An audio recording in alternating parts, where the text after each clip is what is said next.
Good evening, all the dear delegates.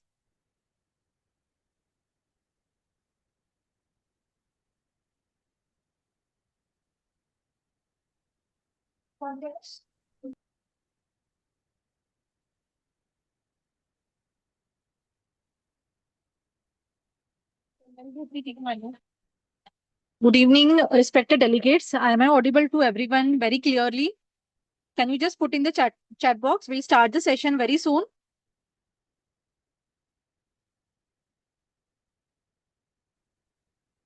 Thank you, thank you, thank you. So, my dear delegates, it gives me immense pleasure and honor today to welcome you all for the today's session. Today, we are truly privileged to have among us a very renowned and respected personality in the field of Ayurveda, that is Dr. Sarika Londe ma'am. She is widely known for her exceptional expertise in managing female health concerns through classical Ayurvedic principles. Her clinical approach, depth of knowledge, and compassionate care have helped countless women regain their health and confidence naturally, because we have seen many of the earlier lectures also. You have seen numerous cases. She has presented numerous cases, difficult cases, which she have solved so easily, so comfortably. And that is just because of her deep knowledge in the subject. So today, Dr. Sarika Londe ma'am, she has dedicated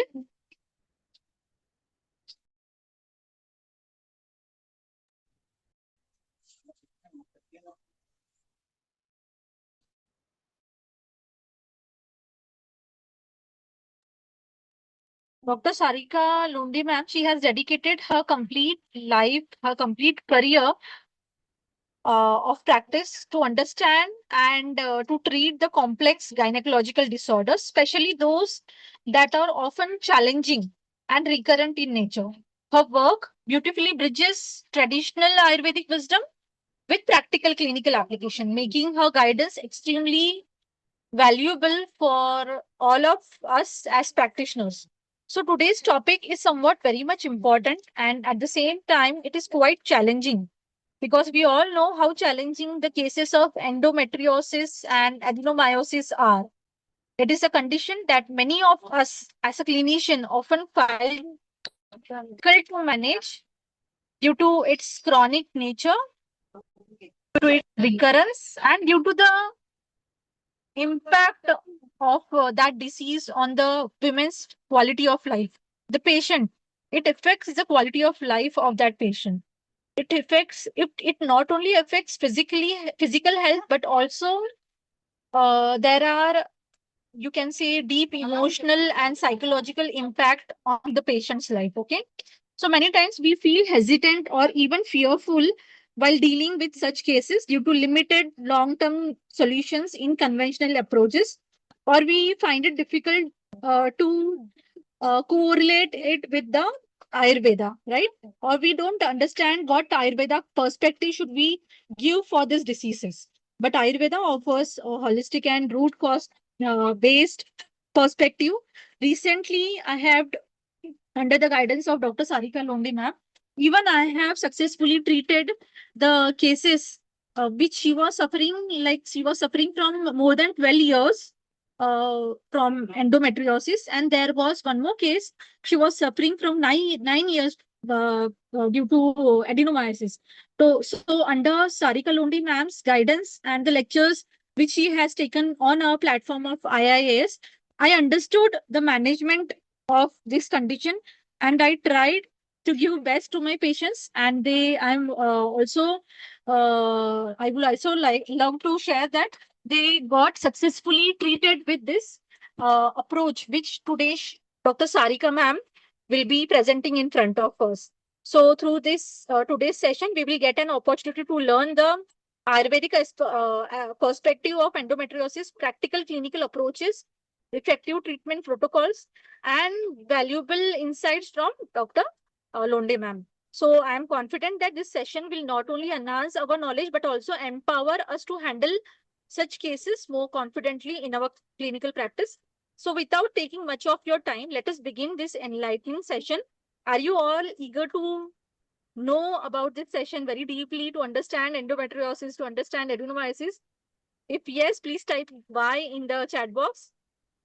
Once again, I welcome all of you. Once again, I welcome Dr. Sarika Londe ma'am on IIS platform. Thank you. And let's get started. Thank you ma'am. आज का जो ये lecture है इसको हम basically थोड़ा से बहुत ज्यादा मतलब उसको सिवेरिटी से नहीं लेंगे या बहुत ज्यादा कॉम्प्लिकेटेड से उसको नहीं लेंगे। हम इसको सिंपली किस तरीके से सॉल्व कर सकते हैं या सिंपली किस तरीके से उसको देख सकते हैं इसके बारे में आज हम सोचेंगे। क्योंकि बहुत बार क्या होता है हम नाम से ही घबरा जाते हैं, एंडोमेट्रियोल है, एंडोमेट्रियोसिस है, एडिनोमायोसिस है, तो नाम से ही हमें डर लगता है और हमें ऐसा लगता है कि नहीं इतना बड़ा ये कॉम्प्लेक्शन या इतने बड़ी उसमें कॉम्प्लिकेशंस है तो ये हम नहीं ट्रीट कर पाते। ऐसा हमारे मन में अगर कॉन्फिडेंस कम हो जाता है तो हम इस पेशेंट को ट्रीट भी नहीं कर पाते हैं। लेकिन अगर ऐसे पेशेंट को हम प्रॉपर तरीके से देखते हैं, हमारे दोष धातु मल के अकॉर्डिंग देखते हैं, तो डेफिनेटली हम इस पेशेंट को रिजल्ट अच्छी तरीके से दे सकते हैं। यही आज हमें सीखना है कि इसको किस तरीके से देखना है, किस तरीके से ऐसे कॉम्प्लिकेटेड पेशेंट को सॉल्व करना है। क्योंकि आप सिंपल वे से जाओगे तो आपको लाइन ऑफ ट्रीटमेंट जो होती है वो सिंपल वे से मिलती भी है और आप पेशेंट को कम समय में ज्यादा रिलीफ भी दे सकते हो। तो यही हमें सब सीखना है आज। तो मैं मेरी पीपीटी शेयर करती हूँ और आज की लेक्चर की शुरुआत करती हूँ।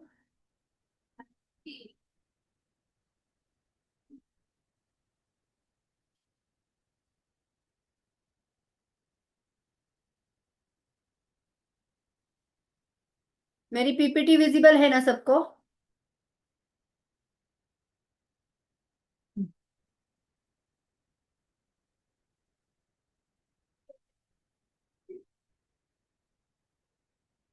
Yes okay. Yes, doctor. Yes yes okay okay. आज के लेक्चर की शुरुआत हम धन्वंतरी स्तवन से करेंगे। मैं सबको विनती करती हूँ कि हाथ जोड़े और धन्वंतरी जी को नमन करें। ओम शंखं चक्रं जलौकान् दधदमृतघटं चारुतोर्भिश्चतुर्मिः सूक्ष्म स्वच्छातिरुस्याम् शुकपरिविलसन् मौलिमं भोजनेत्रम् कालाम्बोदोज्ज्वलाङ्गं कटितटविलसच्चारुपीताम्बराढ्यम् वन्दे धन्वन्तरिन्तन् निखिलगदवन प्रौढदावाग्निलीलम्। ॐ धन्वन्तरये नमः। अमृतकलशहस्ताय सर्वभयविनाशाय सर्वरोगनिवारणाय त्रिलोकपथाय त्रिलोकनाथाय श्रीमहाविष्णुस्वरूप श्री धन्वंतरी स्वरूप श्री श्री श्री औषध चक्र नारायणाय नमः। ओम हमारी कर्मभूमि को प्रणाम, हमारे स्टाफ को प्रणाम। आज का जो लेक्चर है एंडोमेट्रियोसिस और एडेनोमायोसिस, इसके ऊपर आज हम सोचेंगे।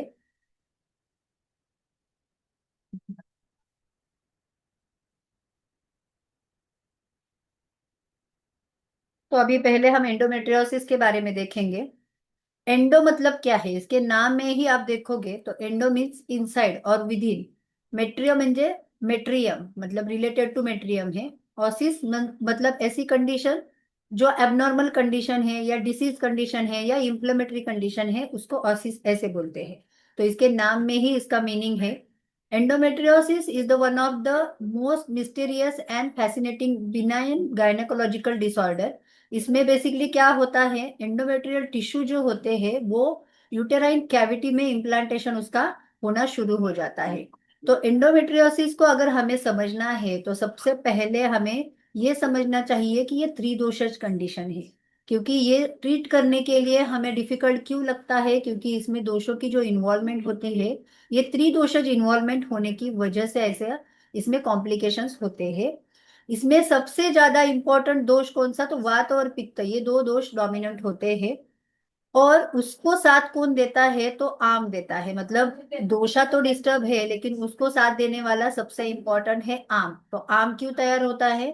अगेन वो अग्निमांद्य से ही आम तैयार होता है।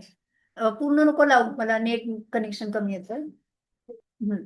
अगेन वो आम जो बनता है वो अग्निमांद्य होने की वजह से आम बनता है। और उसकी वजह से क्या होता है? तो ऑब्स्ट्रक्शंस होते हैं, और ऑब्स्ट्रक्शंस आने की वजह से वहां पे संप्राप्ति जो होती है वो तैयार होती है। संप्राप्ति मतलब वहां पे एडिजन्स तैयार होना, या वहां पे जो पैचेस होते हैं वो पैचेस वहां पे ग्रो होना शुरू हो जाते हैं। क्योंकि वहां पे अग्नि अच्छा ना होने की वजह से जो आम वहां पे गया है वो डाइजेस्ट नहीं हो पाता। वो आम वहीं पे क्या होता है? ग्रो होना लगता है, और वहीं पे वो अपनी ग्रोथ बना के रखता है, और उसी को हम क्या बोलते हैं? मेट्रियोसिस। तो उसकी वजह से वहां पे इंफ्लेमेशन होना, वहां पे टिश्यू की ग्रोथ होना, और वो जो नॉर्मल स्ट्रक्चर है उसको कॉम्प्लिकेशन में डालना शुरू हो जाता है। और उसके साथ साथ वो कॉम्प्लिकेशन में गया है, हम ये कैसे समझते हैं? तो पेशेंट को फिर पेन शुरू होता है, कभी कभी किसी को एबनॉर्मल ब्लीडिंग होता है, कभी कभी किसी को वहां पे फॉर्मेशन ऑफ मास या ग्रंथि बनती है या सिस्ट बनता है। तो इससे हमें पता चलता है कुछ तो भी प्रॉब्लम है, और उसके अकॉर्डिंग फिर हम जब डायग्नोसिस क्या इन्वेस्टिगेशन है वो करना शुरू करते हैं, तो हमें पता चलता है सोनोग्राफी में एंडोमेट्रियोसिस है या एडेनोमायोसिस है। ये गायनेकोलॉजिकल ऐसी कंडीशन है जहां पे एंडोमेट्रियल टिश्यू जो होते हैं, जो लाइनिंग नॉर्मली यूटेरस में ग्रो होती है, वो आउटसाइड ऑफ द यूटेरस या ओवरीज में या फैलोपियन ट्यूब में या पेल्विक लाइनिंग पे बढ़ना शुरू हो जाती है। तो इसकी डिग्री के अकॉर्डिंग ये बेसिकली डिफाइन होता है। मतलब अगर इन बिटवीन यूटेरस में वो है तो फर्स्ट डिग्री, अगर यूटेरस के बाहर मतलब ट्यूब्स में गया है तो सेकंड डिग्री, उसके बाहर मतलब ऊपर के फंडस की तरफ गया है तो फोर्थ थर्ड डिग्री, उसके भी पेल्विक लाइनिंग में वो गया है तो उसको फोर्थ डिग्री। ऐसे एंडोमेट्रियोसिस की भी डिग्री होती है, और उसके अकॉर्डिंग वो स्प्रेड उसका कैसा है उसके ऊपर डिफाइन होता है कि उसकी डिग्री कितनी है। लेकिन जनरली पेशेंट जब हमारे पास कंप्लेंट लेके आता है तो उसमें सबसे इंपॉर्टेंट बात होती है पेल्विक पेन पेशेंट को होता है, डिस्मेनोरिया होता है, हेवी ब्लीडिंग होता है, इनफर्टिलिटी, या कभी कभी ड्यूरिंग इंटरकोर्स किसी पेशेंट को पेन होते हैं, फटीग होता है। तो इससे हमें वो पता चलता है।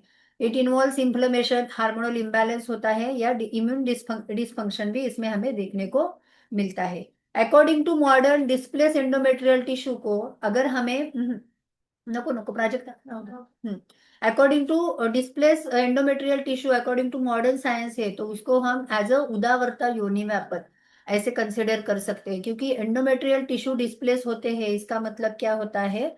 हमारी अपान वायु की विकृति है। मतलब अपान का जो फ्लो है वो रिवर्स जा रहा है, जो क्या करता है? रेट्रोग्रेड मेंस्ट्रुएशन करता है। और जो अंदर का लाइनिंग है, मतलब सिंपल सी बात है, जो अगर आपको नॉर्मल फिजियोलॉजी पता है, मतलब एंडोमेट्रियोसिस बनने का मेन रीजन है एंडोमेट्रियल। तो एंडोमेट्रियल किस तरीके से बनता है? तो हम ऐसे देखते हैं कि जिन पेशेंट की पीरियड साइकिल रेगुलर है 30 डेज तक है, उसमें हम 1 से 5 दिन ये ब्लीडिंग समझते हैं। 6 डे से क्या होता है? नेक्स्ट 28 डेज तक जो भी अंदर की लाइनिंग है एंडोमेट्रियल की वो ग्रो होना शुरू हो जाती है। लेकिन ये 6 to 28 डेज में अगर पेशेंट हमें ऐसा लगता है कि प्रॉपर तरीके से उसका डाइट नहीं है, प्रॉपर तरीके से उसकी लाइफस्टाइल नहीं है, तो उसकी वजह से, या जिसमें अपान वायु की विकृति ज्यादा है उसकी वजह से वो विमार्ग गमन हो जाता है। जो एंडोमेट्रियल लाइनिंग है वो विमार्ग गमन होने की वजह से वो क्या होती है? ट्यूब में या ओवरीज में या पेल्विक फ्लोरा में वो स्प्रेड होना शुरू हो जाती है, और उसी एंडोमेट्रियल लाइनिंग के पैचेस वहां पे ग्रो होना शुरू हो जाते हैं, और वहां पे वो क्या करते हैं? टिश्यू फॉर्मेशन करते हैं। उसकी वजह से क्या होता है? वहां पे पेशेंट को इन्फ्लेमेशन होता है, और उसकी वजह से पेशेंट को पेन भी स्टार्ट होता है।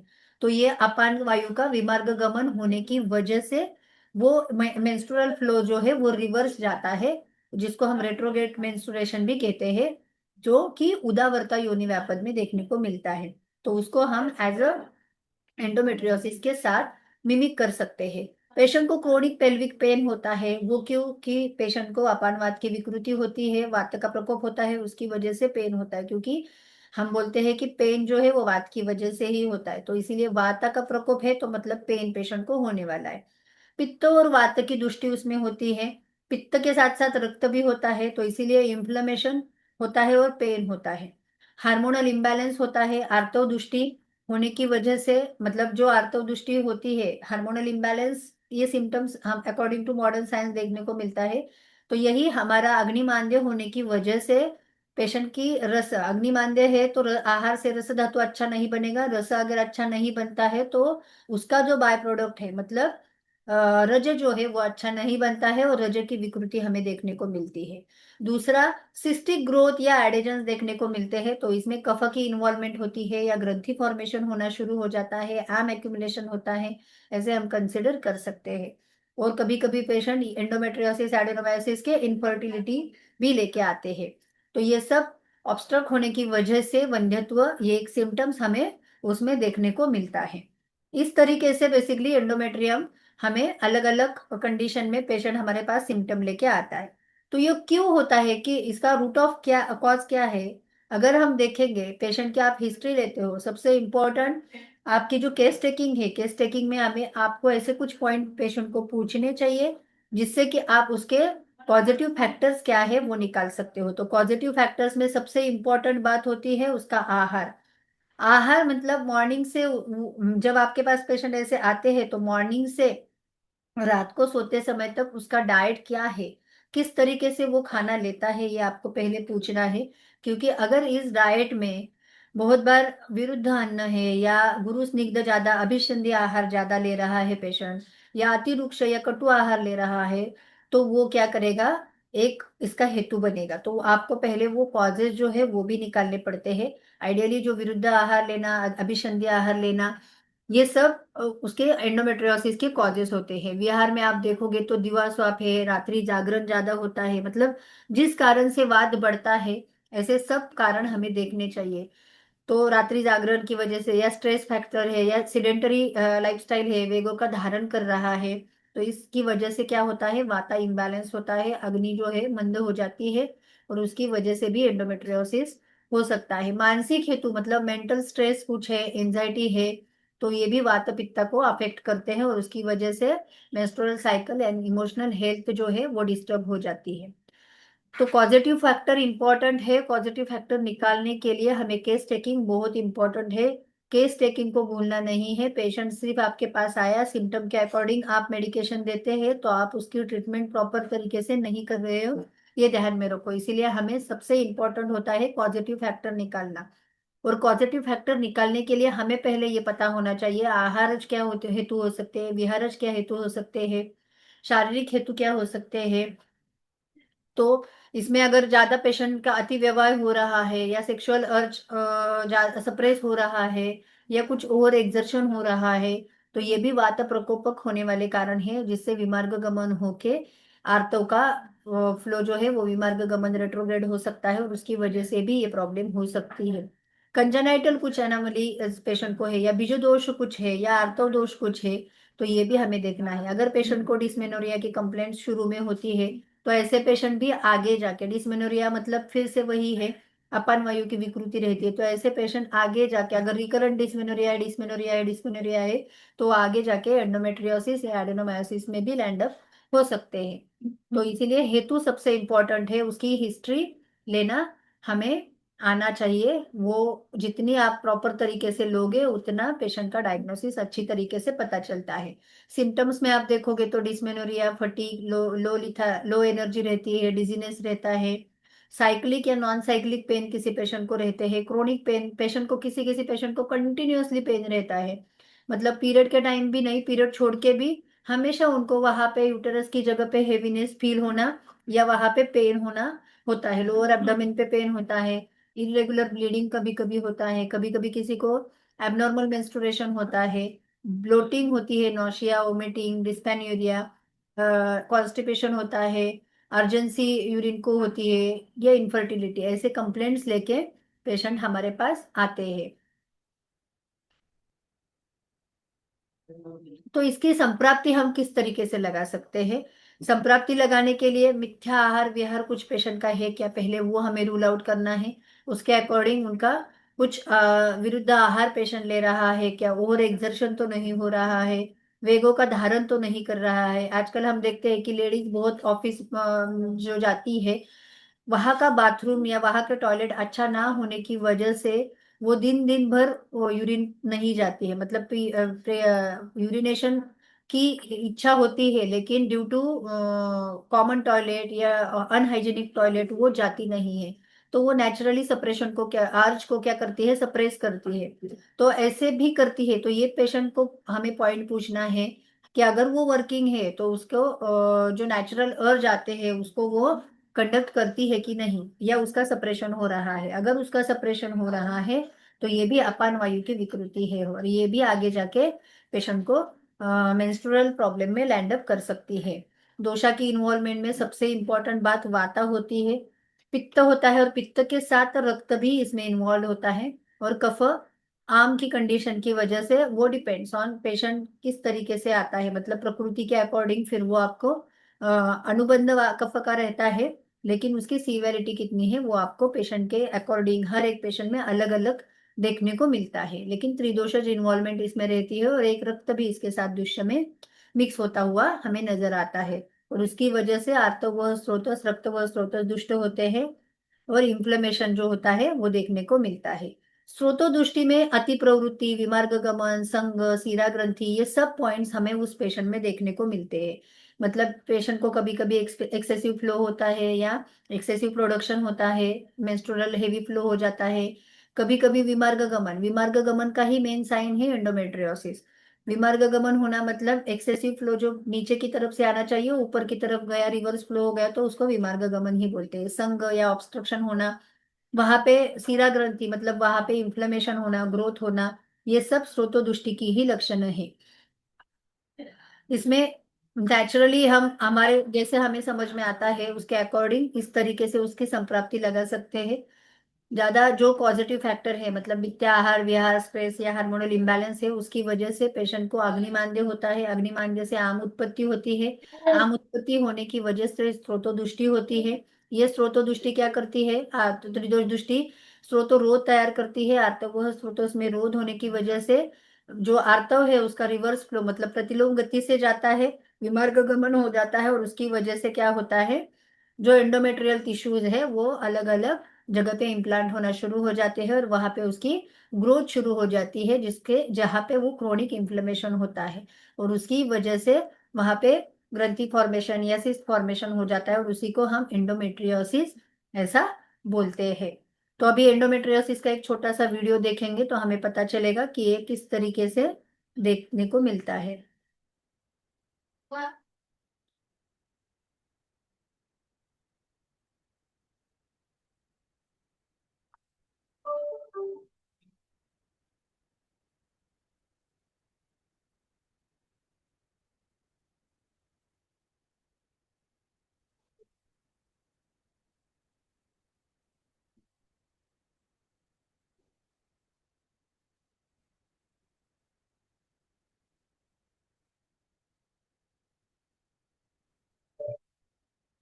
हम्म। तो इस तरीके से उसके जो लीजन्स होते हैं वो हमें यहाँ पे देखने को मिलते हैं, वो अलग अलग जगह पे वो लीजन जो होते हैं वो फॉर्म होते हैं। तो उसके अकॉर्डिंग हमें उसकी जो डिग्री होती है वो पता चलती है वो कितने सीवियर जगह पे गया है। तो इसको ट्रीटमेंट करते टाइम हमें सबसे इम्पोर्टेंट बात होती है कि करेक्शन ऑफ अग्नि, मतलब हम बोलते हैं कि रोगाः सर्वेपि मंदाग्नि।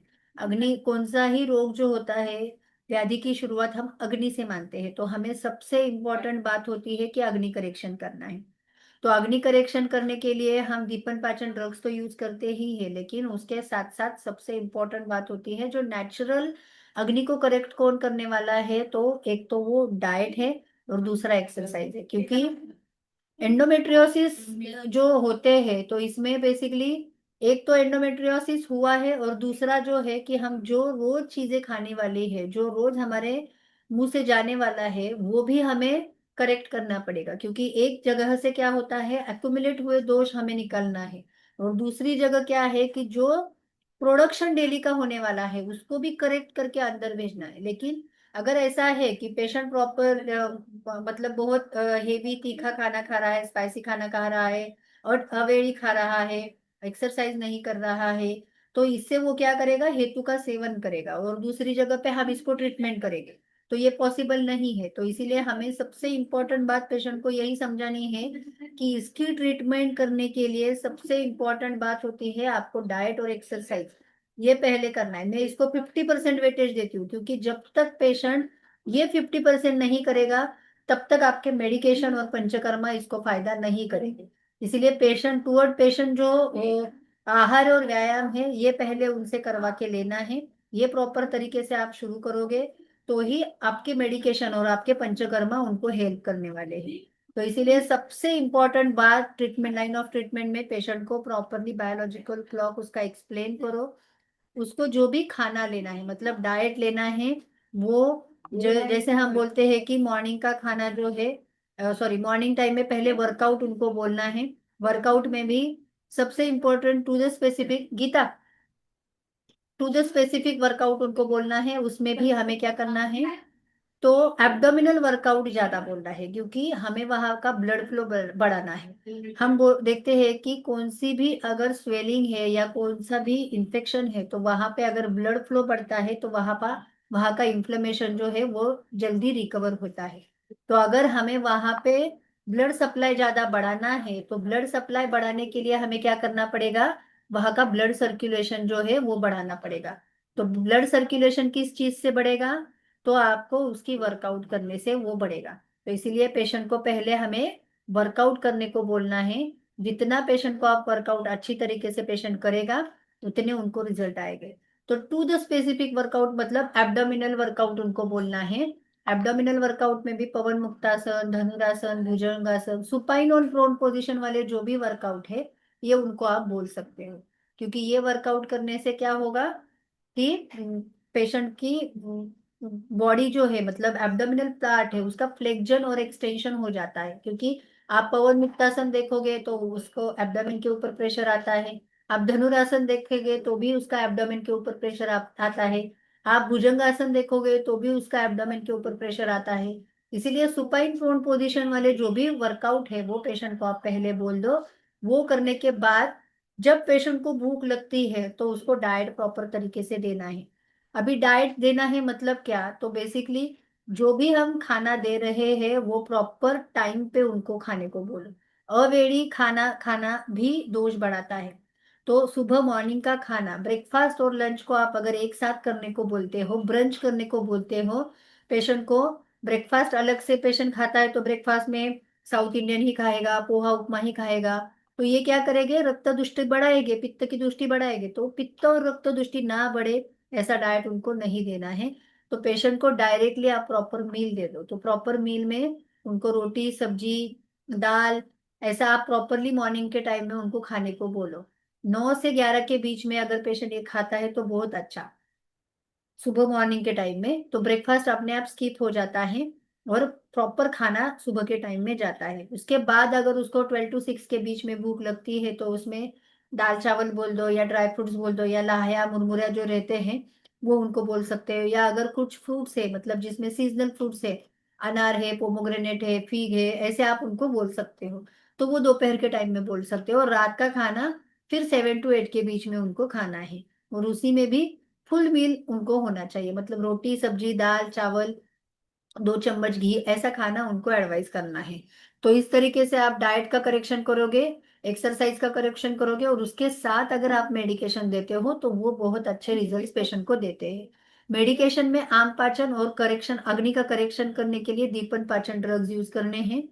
तो उसमें पेशेंट के अकॉर्डिंग आपको अभी ये डिसाइड करना है कि उसको संजीवनी वटी देना है, अग्नितुंडी वटी देना है, शंखवटी देना है, चित्रकारी वटी देना है या आम पाचक वटी देना है। लेकिन जो पेशेंट का डाइजेशन अच्छा करेगी तो वैसे आप मेडिकेशन उनको दे सकते हो। पेशेंट को अगर ज्यादा पेन रहेगा और अग्नि भी कम रहेगा तो आप उसमें आम पाचक वटी या शंखवटी पेशेंट को दे सकते हो।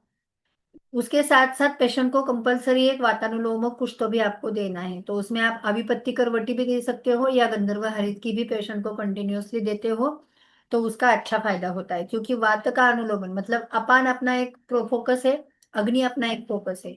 तो इसके अकॉर्डिंग आप शुरू में पेशेंट को हमें थोड़ा सा प्रॉपरली जो जो दोषों की इन्वॉल्वमेंट दिखती है उसके अकॉर्डिंग ट्रीटमेंट देने की जरूरत पड़ती है। इसीलिए वातानुलोमन आप अविपत्तिकर, वो चूर्ण, अभिपत्तिकर चूर्णवटी या अभिपत्तिकर सॉरी गंधर्व हरित की आप पेशेंट को दे सकते हो।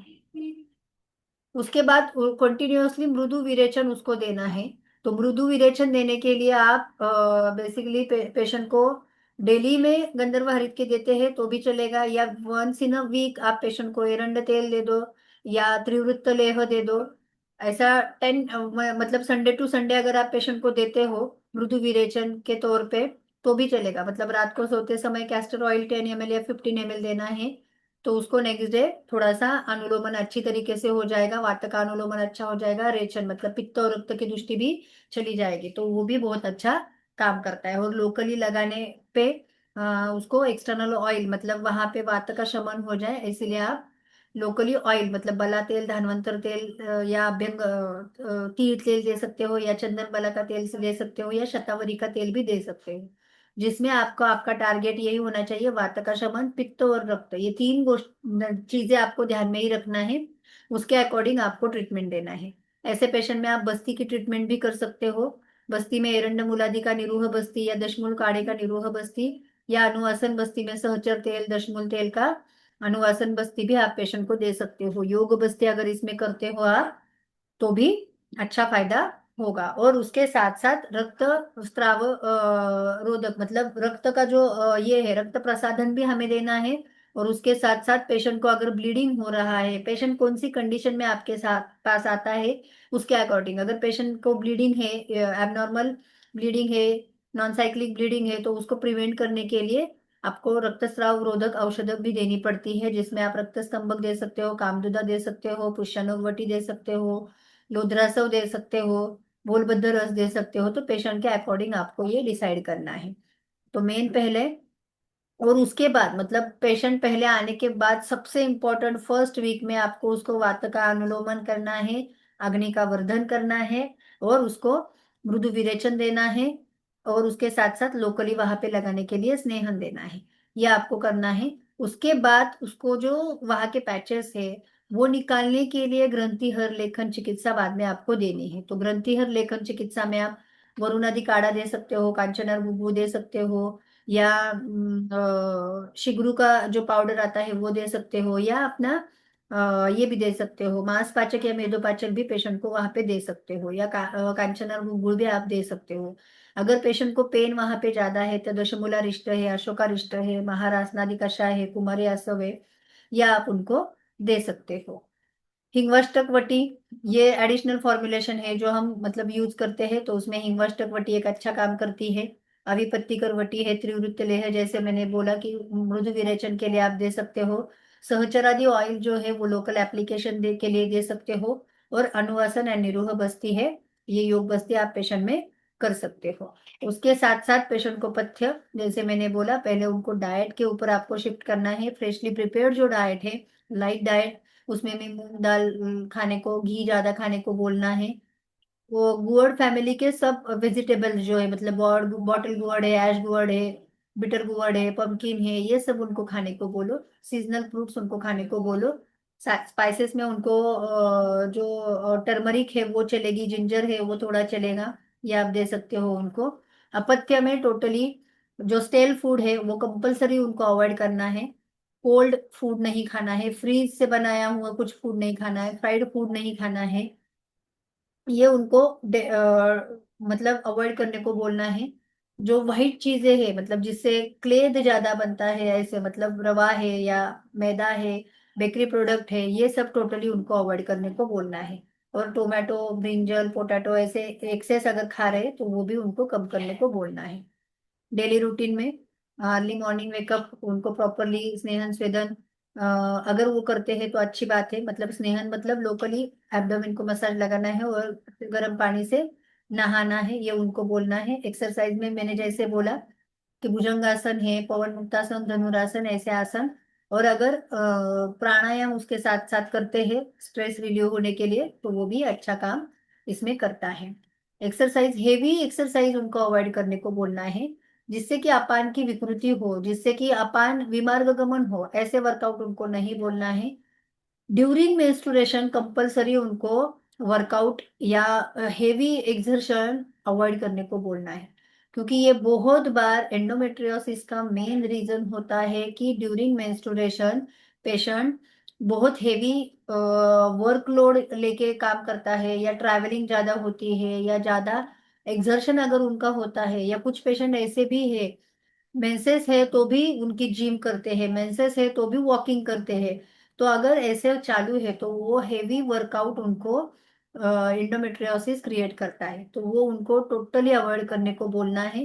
पहला मेन टारगेट यही है कि उनको ऋतुचर्या जो बोली है वो टोटली फॉलो करने को बोलना है। वो जितना फॉलो करे, मतलब अभी आपको उनको कस्टमाइज करके देना पड़ेगा। बहुत बार ऐसे होता है कि मेंस्ट्रुएशन है लेकिन फिर भी डेली का वर्क तो करना ही पड़ता है, लेकिन उनको टाइम मैनेजमेंट सिखाओगे, उस टाइम कितना लोड लेना है, कितना लोड आप आगे डाल सकते हो, जो काम जितना हो सके उतना आगे डाल सकते हो, उतना वो पोस्टपोन करना है। या पहले आपको पता है पीरियड आने वाले हैं तो प्रीपोन करके जो मेन काम है, जो हेवी वाला काम है, या जो करना इम्पोर्टेंट ही है, वो उनको पहले प्लान करने को बोलना है।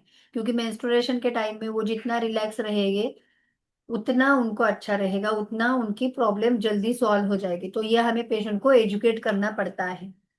दूसरा, माइंड बॉडी बैलेंस करने के लिए सबसे इम्पोर्टेंट मेडिटेशन होता है, योग निद्रा प्राणायाम, ये उनको डेली करने को बोलना है। और स्क्रीन टाइम, रात्रि जागरण जो है वो हमें उनको कम करने को बोलना है। अभी एक केस है, ये देखेंगे, ये एक एंडोमेट्रियोसिस की ही केस है। उनका 2024 में मेरे पास आई थी। एज उसका 27 ईयर्स है, 46 उसका वेट था, मैरिड, 1.5 साल पहले मैरिड थी, शिफ्ट ड्यूटी करती थी, डॉक्टर थी लेकिन कैन आई इंटरप्ट क्यों मैम? हाँ ये बोलो। केस स्टार्ट करने से पहले हम हाँ कुछ चीजें डिक्लेयर करते हैं ग्रुप में। यस मैम, मेरी यस आवाज क्लियर है ना सबको? Yes ma'am, yes. मैं अपना स्क्रीन भी शेयर करती हूँ। तो जैसे कि मैम ने एंडोमेट्रियोसिस मतलब इतना जो हमें डिफिकल्ट या कॉम्प्लिकेटेड जो केस हमें लगती है, जिसका नाम सुन के ही हमें लगता है कि अरे इसमें क्या होगा, क्या ट्रीटमेंट दे सकते हैं इसमें, है ना? तो मैम ने कितने आसानी से इसको समझाया, उसके ट्रीटमेंट एस्पेक्ट, प्रैक्टिकल अप्रोच क्या है, कौन सा पंचकर्म करना है। और आप अगर देखेंगे कि मेडिसिन जो मैम ने चुने हैं, ये बहुत सर्वसाधारण मेडिसिन है जो हम हमेशा इस्तेमाल करते हैं। Only the thing is that कि हमें अभी उस मेडिसिन के पीछे क्या लॉजिक लगाना है, वो मैम ने बहुत आसानी से हमें समझा दिया। Do you agree every one of you? Yes ma'am. Yeah. So आप में से बहुत यस मैम। जन हमारे साथ जुड़े हुए हैं। स्त्री वेदा जो 3 मंथ्स का सर्टिफिकेट कोर्स इन स्त्री रोग विज्ञान है, इस कोर्स से आप लोग आप में से बहुत सारे लोग हमसे जुड़े हुए हैं। लेकिन जो लोग जुड़े नहीं हैं, मैं उनसे उन्हें बताना चाहती हूँ कि ये हमारा 40 डेज मतलब 3 मंथ्स का ऑनलाइन सर्टिफिकेट कोर्स इन स्त्री रोग विज्ञान है। और जो 80 ऐप मतलब Ayurveda training accreditation board level 3 which comes under राष्ट्रीय आयुर्वेद विद्यापीठ न्यू दिल्ली। ओके, इसके अंडर ये हमारा ट्रेनिंग प्रोग्राम आता है, सर्टिफिकेट कोर्स आता है। इसके अंडर ये कोर्स हमारा रजिस्टर्ड है। तो अगर आप हमसे जुड़कर अगर हमारा सर्टिफिकेट कोर्स करते हो तो आपको एक प्रॉपर सर्टिफाइड डिग्री भी मिलने वाली है। और नॉलेज तो आपको, जैसे आज का लेक्चर फ्री लेक्चर था, इसमें आपको मिला है, उससे भी कई गुना ज्यादा नॉलेज आपको हमारे कोर्स में मिलेगी। और हम इस मैम कोर्स में एक क्या क्या लेने वाले हैं उसका मैं पीडीएफ आपको शेयर करती हूँ। आप में से कई जनों ने पीडीएफ देखा भी होगा। इसमें हम फ्रॉम बेसिक क्लिनिकल जो हमारा अप्लाइड एनाटॉमी है, फिजियोलॉजी है, नॉट द बुक 1, बुक में से हमने पढ़ा है, कॉलेज ड्यूरिंग कॉलेज डेज भी हमने सीखा है, लेकिन उसको अप्लाई कैसे करना है, उसका क्लिनिकल एनाटॉमी हम पढ़ेंगे। ठीक है? तो क्लिनिकल एनाटॉमी, क्लिनिकल फिजियोलॉजी और सारे डिसीजेस मतलब पीसीओडी से लेके गर्भिणी व्याधि से लेकर फाइब्रॉइड, और जो आज हमने एडिनोमायोसिस एंडोमेट्रोसिस जो देखे हैं। So from pre puberty age till menopause, और मेनोपॉज के बाद वाले भी सारे डिसीजेस, सारे डिसऑर्डर्स, गायनेकोलॉजिकल डिसऑर्डर्स हम कवर करने वाले हैं। We will correlate it with modern perspective, but each and every disease, we will see the treatment only through Ayurvedic approach. You will get the documents also, you will get the जैसे कि अगर हम कोई स्थानिक चिकित्सा या कोई कर्म करते हैं उस पेशेंट का, so what will be the consent form, what are the pre requirements, patient form रहता है, थेरेपिस्ट फॉर्म रहता है, बिफोर आफ्टर जो पेशेंट को फॉलो करना है पथ्य फॉर्म रहता है, ठीक है। ये सारे डॉक्यूमेंट स्टडी मटेरियल भी आपको मिलने वाला है। So I will request every one of you, don't miss this chance because this is a wholesome programme.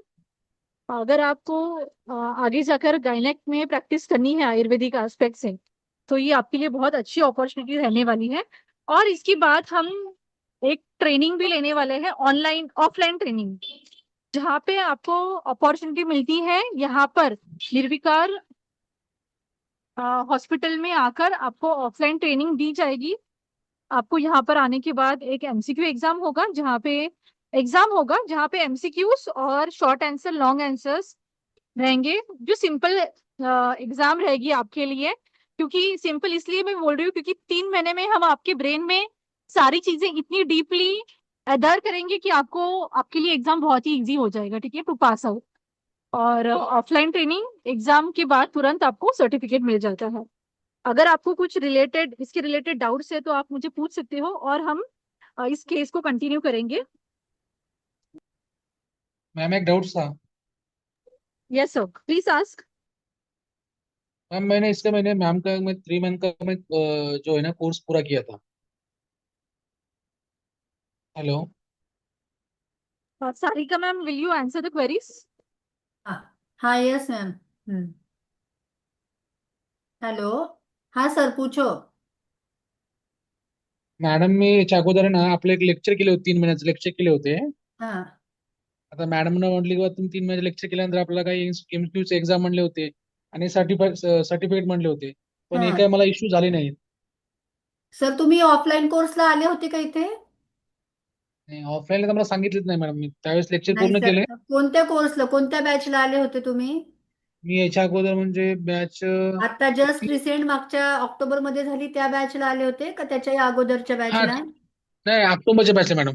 हा, मग ऑक्टोबरच्या बॅचला सर तुम्ही असाल तर आपण ऑफलाईन बॅचला जवळजवळ मला वाटतं 180 ऍडमिशन होते, तर 180 मधली जवळजवळ 160 लोक आपल्या इथे आली होती एक्झामसाठी. मग त्यावेळेस तुम्ही ग्रुपवर जॉईन नव्हते का आपल्या? ग्रुपवर होतो मॅडम, मग मग त्याचं बिल तुम्ही नाही मला ऑफलाईन बॅचला का नाही आले सर? कारण की ऑफलाईन बॅचला आले ना की इथे प्रॉपरली आपण एक्झाम देतो. एक्झाम दिले हम्म. की आपल्याला अटॅपचं सर्टिफिकेशन मिळतं आणि ते आम्ही इथेच देतो विथ फ्रेम करून प्रॉपरली. अच्छा यावेळेस जमते का मॅडम द्यायला नुसतं म्हणजे ओनली यावेळेस याच्यासाठी? तुम्हाला आता त्याला परत मग हे करायला लागेल, कारण की आपण काय करतो, ज्यावेळेस तुमची बॅच होते, बॅच झाल्यानंतर, बॅच मी हिंदीत सांगते म्हणजे बाकीच्यांनाही कळेल, जिस टाइम आपकी हाँ, बैच होती है तो बैच होने के बाद हम मतलब पूरा 3 महीने का जब आपका कोर्स हो जाता है तो हम एग्जाम्स मतलब बैचेस रखते हैं आगे अकॉर्डिंग टू एडमिशन, जितने एडमिशन है उतने अकॉर्डिंग बैचेस रहते हैं। अभी लास्ट टाइम 6 बैचेस थे, तो हम एक 30-40 एडमिशन उस टाइम ले रहे थे। तो उस टाइम आपके एडमिशन होते हैं, जो टाइम आपको अलॉट किया जाता है उस टाइम आपको यहाँ पे आना होता है, वो ट्रेनिंग प्रोग्राम अटेंड करना होता है। एक एग्जाम होती है सिंपल एमसीक्यू टाइप, वो आपको देनी होती है और फिर उसके बाद आपको वो सर्टिफिकेशन मिलता है। जब वो बैच पूरी होती है तो ये डॉक्यूमेंट्स हमें आगे ऊपर मतलब आरएवी को अटैप को ये देना पड़ता है, तो वो उनके पास सबमिट होती है। अगर आपको फिर से ये एग्जाम देनी है तो आपको इस बैच में जो भी रिपीटर्स की फी है वो दे के सर आपको इसमें इनरोल होना पड़ेगा। वो रिपीटर्स की फी क्या है वो मैम आपको बाद में बताएगी, मंजू मैम से आप कांटेक्ट कर लो, आपको मैम डिटेल्स देगी सब। हाँ, तो आप ये okay exam thank they you so सकते मच। हैं। हाँ, आप एग्जाम दे सकते हैं, कोई प्रॉब्लम नहीं। और आपको ओके अटैक का थैंक यू ये सो भी मच। मिल सकता है। Yes sir. Okay thank you. Okay, thank you sir. मुझे और किसी को कुछ क्वेश्चन है या हम आगे जाएंगे? Ma'am, I'm Dr. Kavita here. Okay. Ma'am, how to join this course and what will be the fee structure, ma'am? Hmm okay, इसको बेसिकली अभी ये कोर्स जो है मंजू मैम का मैं कांटेक्ट नंबर यहाँ पे शेयर करती हूँ, तो मैम आपको पूरी डिटेल्स भेज देंगी। ये जो कोर्स है ये 3 मंथ्स का अपना कोर्स रहता है, इसमें 40 लेक्चर्स रहते हैं। 40 लेक्चर्स जो है जैसे कि वो ऑनलाइन है और 3 डेज यहाँ पे आपको ऑफलाइन आना होता है। तो इसको फी जो है टोटल अभी 10,000 रुपीज फी है इसको। और ये total 3 month Noted, ma'am. Thank का, you. हाँ हाँ 3 मंथ्स का चलता है। ओके। मुझे लगता है हम आगे जाएंगे। ये जो केस है वो मैम हाँ हेलो। Good evening ma'am. हाँ बोलो। मैं डॉक्टर अंशु बोल रही हूँ। मैम मेरा क्वेश्चन था कि ये कोर्स केवल बीएमएस वाले ही कर सकते हैं? Yes yes. S okay ma'am. आपका क्या हुआ अदर है? स्टूडेंट नहीं। एक्चुअली मैम मेरा बीएचयू से है, बनारस हिंदू यूनिवर्सिटी।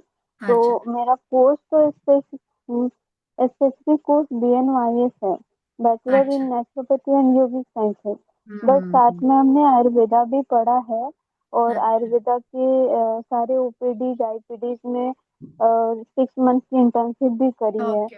और वे शुरू से आयुर्वेदा पढ़ा है, तभी मतलब नॉलेज भी है, इंटरेस्ट भी है, तो ऐसा इस वजह नहीं से नहीं, ये करते हैं। एक्चुअली बीएमएस के लिए ही मैम, बेसिक क्राइटेरिया इसका बीएमएस ओके। कंप्लीट होना चाहिए। यस।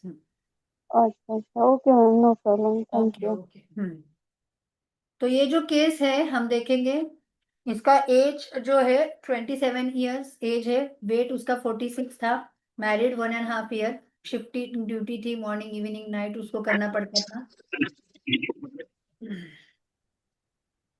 पर्सनल हिस्ट्री में एक्सरसाइज बिल्कुल नहीं होती थी। इरेगुलर टाइमिंग ऑफ डाइट था ड्यू टू शिफ्ट ड्यूटीज। दिवा स्वाप था, मतलब नाइट शिफ्ट रही तो इवनिंग में मॉर्निंग के टाइम में सोना था। तो ये सब उसका था। थायराइड की टाइफाइड की हिस्ट्री थी। चिकन पॉक्स बचपन में उसको हुआ था। बेसिक एक था मल प्रवृत्ति में कॉन्स्टिपेशन, ये मेन उसकी कंप्लेंट थी, कॉन्स्टिपेशन। मेंस्ट्रुअल साइकिल वैसे उसकी रेगुलर थी। फ्लो भी प्रॉपर 4 डेज 4 डेज उसको फ्लो होता था। रेगुलर पीरियड थे, लेकिन पेनफुल इंटरकोर्स था, कॉन्स्टिपेशन था, और कंसीव के लिए ट्राई कर रही थी। तो यहाँ पे आप उसका रिपोर्ट देखेंगे, इसमें राइट ओवेरियन एंडोमेट्रियोसिस ऐसा था। उसको सिस्टिक लीजन था 3.8 × 3 सेंटीमीटर का, और वॉल्यूम 18.3 सेंटीमीटर था। उसको जिह्वा जो थी वो साम थी, और नाड़ी पित्तवात थी। डायग्नोसिस उसका एंडोमेट्रियोसिस विथ अपत्यकांक्षिणी। योनि में वेदना, रजोदुष्टि सजेस्ट योनि व्यापथी है, वातिक और रक्त पित्त दुष्टि ऐसा कंसिडर करके रक्तवह स्रोतस आर्तवह अपानवह स्रोतस की इन्वॉल्वमेंट है। प्रिडोमिनेटली पित्त वात की दुष्टि है। एंडोमेट्रियोसिस अगर आप आयुर्वेदा को कोरिलेट करते हैं, तो जैसे मैंने बोला कि त्रिदोषज योनि व्यापत उसको कंसिडर करना है, और रक्त दुष्टि उसके साथ रहती है। तो इसका मेन की पॉइंट हमने अपान वायु, कॉन्स्टिपेशन जो था, तो अपान वायु को करेक्शन, और रक्त दुष्टि अग्नि की दुष्टि इसको करेक्ट करना, ये मेन की पॉइंट ध्यान में रखते हुए उसके अकॉर्डिंग उसको लाइफस्टाइल मैनेजमेंट दी थी, प्रॉपर डाइट एक्सरसाइज दिया था, रक्त शोधन, वातानुलोमन और आर्तवजनन चिकित्सा उसको दी थी, और रेगुलर फॉलोअप एंड सोनोग्राफी उसकी हमने की थी। मतलब ये गोल रखा था। तो उसकी फर्स्ट डे पे, मतलब जब मेरे पास वो फर्स्ट टाइम आई थी, तो उसको मैंने सारीवा मंजिष्ठावटी, रक्तपाचक गंधर्व हरित की पीसी स्टो और कैस्टर ऑयल लोकल एप्लीकेशन के लिए दिया था। उसके बाद 21 डेज का फॉलोअप उसको मैंने फॉलोअप को वो आई थी, तो फॉलोअप में भी उसको सेम मेडिकेशन हमने रिपीट की थी। तो सारीवा मंजिष्ठावटी क्यों दी? तो एज अ वो एंटी इंफ्लेमेटरी भी एक्शन करती है, साइकिल को रेगुलेट करती है, ब्लड प्यूरिफायर है, इसका ये सोच के एक दी थी। रक्तपाचक जो है वो बेसिक फिर से रक्त शुद्धि करेगी, और जो आम है उसको भी पचन करेगी, तो ऐसा सोच के वो दिया था। उसके साथ साथ पीसी स्टो ये टैबलेट दी थी, जो जो कि बेसिकली सिस्ट और इन्फ्लेमेशन को कम करने के लिए काम करती है। और यूटेराइन जो मतलब ये हुआ है एंडोमेट्रियोटिक पैचेस है, उसको कम करने के लिए भी हेल्प करती है। और उसके साथ साथ वातानुलोमक के लिए गंधर्व हरित की दी थी, जो माइल्ड लैक्सेटिव काम करती है। और उसके साथ साथ एक कैस्टर ऑयल दिया था, जो लोकल एप्लीकेशन। कैस्टर ऑयल क्यों? तो वहाँ का एडेजन पेल्विक इन्फ्लेमेशन, तो कैस्टर ऑयल वो बेसिकली अच्छी तरीके से कम करता है, तो वो रिड्यूस करने के लिए लोकल एप्लीकेशन दिया था। बाद में जब वो फॉलोअप के लिए आई, तो उसका फ्लो जो था वो अच्छी तरीके से, मतलब उसको जो स्कैंटी फ्लो था, तो वो इम्प्रूव हो गया था। पेन उसका रिड्यूस हो गया था। और मेन उसका जो इसके टाइम पेन था, eight the time of intercourse जो पेन था, वो भी उसका कम हुआ था। मेडिकेशन में उसका कंटिन्यूअसली फिर हमने सारीवा मंजिष्ठा रक्तपाचक और गंधर्व हरित की ऐसा ही उनको हमने बोला था। तो इसके रिपोर्ट्स में आप देखोगे तो सिम्टोमेटिक पेशेंट का जो रिलीफ है उसके फॉलोअप के अकॉर्डिंग इंटरकोर्स का पेन, कॉन्स्टिपेशन, ये सब उसका धीरे धीरे कम होना शुरू हो गया था, रिलीफ मिल गया था, पेन टोटली कम हुआ था। और फिर अभी उसको बेसिकली कंसीव भी हो गई है। मैंने उसका रिपोर्ट एक्चुअली नहीं डाला यहाँ पे, लेकिन वो पेशेंट कंसीव भी हो गई है। तो उसका ये रिपोर्ट है दोनों भी। तो उसमें उसका पूरा एंडोमेट्रियोटिक पैचेस जो था वो पूरा गया था, और हिमोरेजिक सिस्ट वहां पे उसकी अभी रिसेंटली वो फॉर्म हुई थी, लेकिन एंडोमेट्रियोसिस जो था उसका ओवेरियन का, वो टोटली उसका उसमें रिलीव हो गया था। केस समरी में उसका right ovarian lesion change multiple tiny endometriosis cyst to the haemorrhagic cyst. 35 centimetres का जो था वो बेसिकली 11 पॉइंट सेंटीमीटर में कन्वर्ट हुआ था, और सिम्टम्स में काफी उसको इम्प्रूवमेंट था। उसको मैंने एक्चुअली पंचकर्मा विरेचन बोला था, लेकिन पेशेंट ने वो किया नहीं, उसी में वो नेचुरली कंसीव हो गई। ये एडेनोमायोसिस की केस है। एडेनोमायोसिस भी आप देखोगे तो adeno means glandular tissue growth होती है, मायो मीन्स मसल में। मसल में अगर एबनॉर्मल ग्रोथ होती है तो उसको हम एडेनोमायोसिस ऐसे बोलते हैं। Adenomyosis is a condition where the internal lining of the uterus break down to the muscle wall of the uterus and leading painful and heavy periods and enlarge uterus. मतलब endometriosis में हम देखते हैं कि जो एंडोमेट्रियल के patches है वो क्या होते हैं, तो वो अलग अलग जगह पे जाके स्प्रेड होते हैं। तो ऐसा ही एडेनोमायोसिस में क्या होता है, वो टुवर्ड मसल मतलब मायोमेट्रियम में पेनिट्रेट होना शुरू हो जाते हैं, और वहां पे उसकी ग्रोथ होना शुरू हो जाती है, जिसकी वजह से पेशेंट को मसल्स में मतलब मसल्स में ग्रोथ होने की वजह से पेशेंट को पीरियड के टाइम में पेन होता है। क्योंकि muscle eight the time of period जब कॉन्ट्रैक्शन होता है यूटेरस का, तो उस टाइम क्या होता है, पेशेंट को मसल्स कॉन्ट्रैक्ट होने की वजह से मसल्स में जो सिस्ट है या मसल्स में जो ग्रोथ हुई है वो भी कॉन्ट्रैक्ट होती है, और उसकी वजह से पेशेंट को वहां पे पेन होता है। तो एडेनोमायोसिस को रिलेट विथ योनि व्यापक, रक्तदुष्टि ग्रंथि, मांसज ग्रंथि, आश्रित दर्द, ऐसे आप अलग अलग कंडीशन के साथ उसको कोरिलेट कर सकते हो। तो इसका भी अगर आप रीजन देखोगे तो अति व्यायाम, अति गर्भ मतलब रिकरेंट एबॉर्शन हुआ है या रिकरेंट प्रेगनेंसी रही है बहुत बार, तो ये भी एक कारण एडेनोमायोसिस का होता है। अभिघातज, वहां पे चोट लगना, अपथ्य ज्यादा सेवन करना, या बीजोदोष कुछ रहेगा तो उसकी वजह से भी ये होता है। रक्त दोष रहे, मांसपेशी धातु में दोष रहे, वात पित्त में दोष रहे, तो उसकी वजह से ये हेतु उसके बताए हैं। पीरियड मेंस्ट्रुअल फ्लो में कुछ प्रॉब्लम है तो उसकी वजह से भी एडेनोमायोसिस हो सकता है। उसके लक्षण में आप देखोगे तो पीरियड के टाइम अत्यधिक ब्लड होना, ब्लीडिंग होना, उसके साथ साथ पेन होना। एडेनोमायोसिस और एंडोमेट्रियोसिस में सबसे मेन डिफरेंस यही है कि एंडोमेट्रियोसिस का जो पेन होता है वो कंपैरेटिवली कम होता है, एडेनोमायोसिस में जो पेन होता है वो at the time of period बहुत सीवियर पेन होता है due to muscle contraction. Pelvic region में स्वेलिंग होती है, पीरियड इरेगुलरिटी एडेनोमायोसिस में ज्यादा देखने को मिलती है। और वहां पे जो पीरियड का फ्लो होता है वो भी हेवी होता है। पीरियड प्रेगनेंसी रहने में इसमें बहुत ज्यादा प्रॉब्लम होती है। और टेंडरनेस जो होता है पेल्विक रीजन में प्रेस करने से भी पेशेंट को पेन होता है, तो पेल्विक टेंडरनेस वहां पे ज्यादा होता है। उसके साथ साथ उसको वीकनेस होता है, और जैसे क्लॉट होते हैं वो ज्यादा देखने को मिलते हैं। तो इसमें ग्रंथि में सबसे स्तन ग्रंथि ये मेन कभी कभी देखने को मिलता है। वहां पे आश्रयश्री वेदना ज्यादा होती है, वहां पे वृद्धि जो होती है वो ज्यादा देखने को मिलती है। तो वो किस दोषों की वजह से देखने को मिलेगी, यहाँ पे वो चार्ट दिया है। अगर पेशेंट को पेनलेस सिर्फ फॉर्म है ग्रंथि है तो वो कफक आधिक्य वहां पे ज्यादा है। पेशेंट को वहां पे टेंडरनेस है, पेन है, तो वो वात की वजह से है। वहां पे स्पर्श सत्व है तो वो डिस्कम्फर्ट है, स्पर्शा सत्व है, कभी कभी पेशेंट को वहां पे थोड़ा सा हीट फील होता है तो वो वात पित्त की वजह से होता है। और वहां पे अगर ग्रोथ है सिर्फ तो वो कफ की वजह से हो सकती है। अचल है मतलब वो अगर इमूवेबल है तो वो वात कफ की वजह से होता है। वहां पे वो स्मूथ इन टच है तो वो कफ की वजह से है। अग्निमांद्य रहेगा ज्यादा तो वो कफ की वजह से है। हार्मोनल दृष्टि है ज्यादा है, इमेंसिस में इनरेगुलरिटी है तो वो त्रिदोषों की वजह से है। तो इसके अकॉर्डिंग हमें ये समझना है। वात और पित्त दोष ये मेन ज्यादा वाइटेशंस होता है, और उसमें अपान वात तो रिस्पॉन्सिबल है ही, क्योंकि अपान की वजह से ही ये सब विमार्ग गमन होता है। रक्त दुष्टि जो कि इसमें ज्यादा देखने को मिलती है, मांस दुष्टि ज्यादा होती है क्योंकि वो मस्क्यूलर टिश्यूज में ग्रो होता है, इसकी वजह से इसमें मांस धातु ज्यादा इन्वॉल्वमेंट होती है। आवरण जो है, जो जिसमें अपान वात में कफ और पित्त का आवरण होता है, और फॉर्मेशन ऑफ ग्रंथि, वहां पे ट्यूमर फॉर्मेशन होता है। यहाँ पे हम एक वीडियो देखेंगे तो इसको आपको पता चलेगा कि नॉर्मल फिजियोलॉजी में वो किस तरीके से एडेनोमायोसिस ग्रो होता है।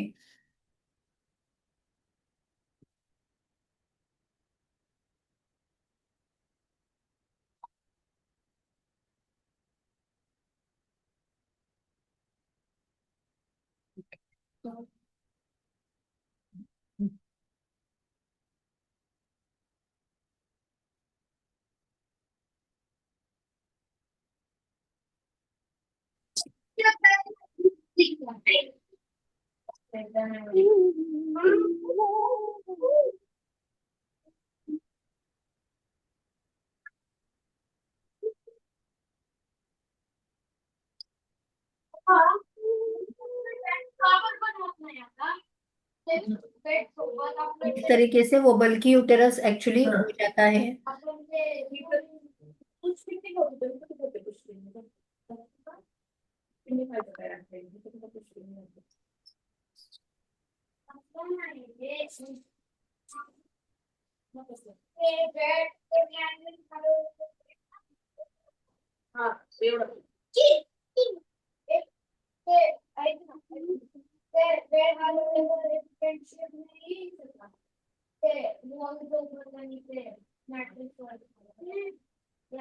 वो मसल वॉल की इन्वॉल्वमेंट कितनी है उसके अकॉर्डिंग उसके स्टेजेस होते हैं, मतलब वो इन्वॉल्वमेंट उसकी जितनी रहेगी ओवरऑल ये होगा तो फोर्थ स्टेज उसको कंसिडर किया जाता है। तो मेन यही असंतुलित आहार शैली, रक्त दोष की दृष्टि, धातु दृष्टि, इसकी वजह से एंडोमेट्रियल अगर टिश्यू की ग्रोथ है तो उसकी वजह से भी एडेनोमायोसिस होता है। तो इसको मेन पंचकर्म से क्लीनिंग करना, वात पित्त कफ दोषों का शमन करना, रक्तस्राव को नियंत्रित करना, पेन कम करने के लिए उसको मेडिकेशन देना, मेंटल स्ट्रेस अगर कुछ रहेगा, तनाव है तो वो कम करने के लिए उसको उसके अकॉर्डिंग डाइट एक्सरसाइज हमें देना है। और उसके साथ साथ बाकी उसके सेल्फ जो ये होती है केयर होती है वो पेशेंट को करने के लिए बोलना है। तो पंचकर्मा में वमन या विरेचन जैसे पंचकर्मा हम कर सकते हैं। इसमें भी हमें दोषों की इन्वॉल्वमेंट कौन सी है पहले ये देखना है, उसके अकॉर्डिंग डिसाइड करना है। अगर विरेचन विरेचन जो पंचकर्म होता है, बघू शकतो आणि तू म्हणता तर नाही इसका Just a ये minute. और है माइक वात आणि please unmute yourself also. Sorry, because I have muted everyone. तुमचं पण माईक बंद झालं.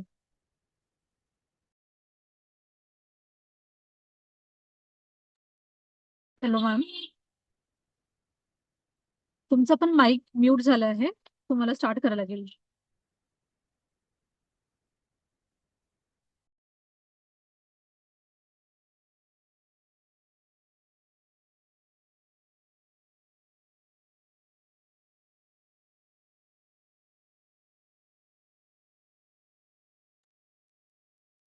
Hello Sarika ma'am, your mic is mute ma'am.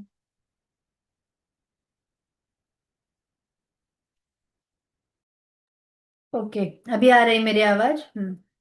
हाँ मैम, आप ओके जब मैंने सबको म्यूट किया ना तो आपका भी माइक म्यूट हुआ था, ओके ओके ओके तो ओके आप रिपीट कीजिए 2 मिनट्स यस यस वाला. ओके। पंचकर्मा में जैसे मैंने बोला दोषों के अकॉर्डिंग हमें डिसाइड करना है कौन सा कर्म करना है, लेकिन विरेचन पंचकर्म आइडियली ज्यादा अच्छा काम करता है क्योंकि वो पित्त के ऊपर भी काम करता है, वात के ऊपर भी काम करता है।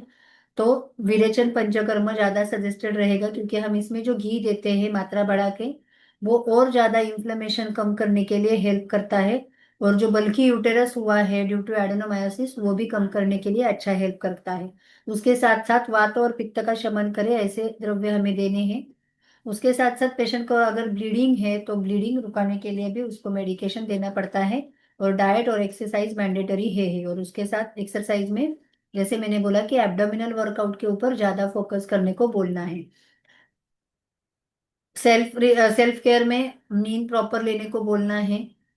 जितना प्रॉपर रात की नींद होगी, रात का जागरण उनका टल जाएगा, उतना अच्छा है। और पॉजिटिव थिंकिंग के बारे में उनको हमें बार बार काउंसलिंग करना पड़ता है, क्योंकि इसमें बहुत बार पेशेंट के वो कॉम्प्लिकेशंस देख के पेशेंट कभी कभी घबरा जाते हैं कि उनको लगता है कि उसको ट्रीटमेंट ही नहीं है। बहुत बार ऐसे भी पेशेंट होते हैं कि ऑपरेट करते हैं, लेकिन ऑपरेट करके भी फिर उनको ऐसे प्रॉब्लम्स होते हैं। आज ही मेरे पास सुबह एक केस आई थी, एंडोमेट्रियोसिस उसको था, लेकिन वो एंडोमेट्रियोमा का उन्होंने अप्रोच किया, ऑपरेट किया था, लेकिन फिर से उसको हुआ।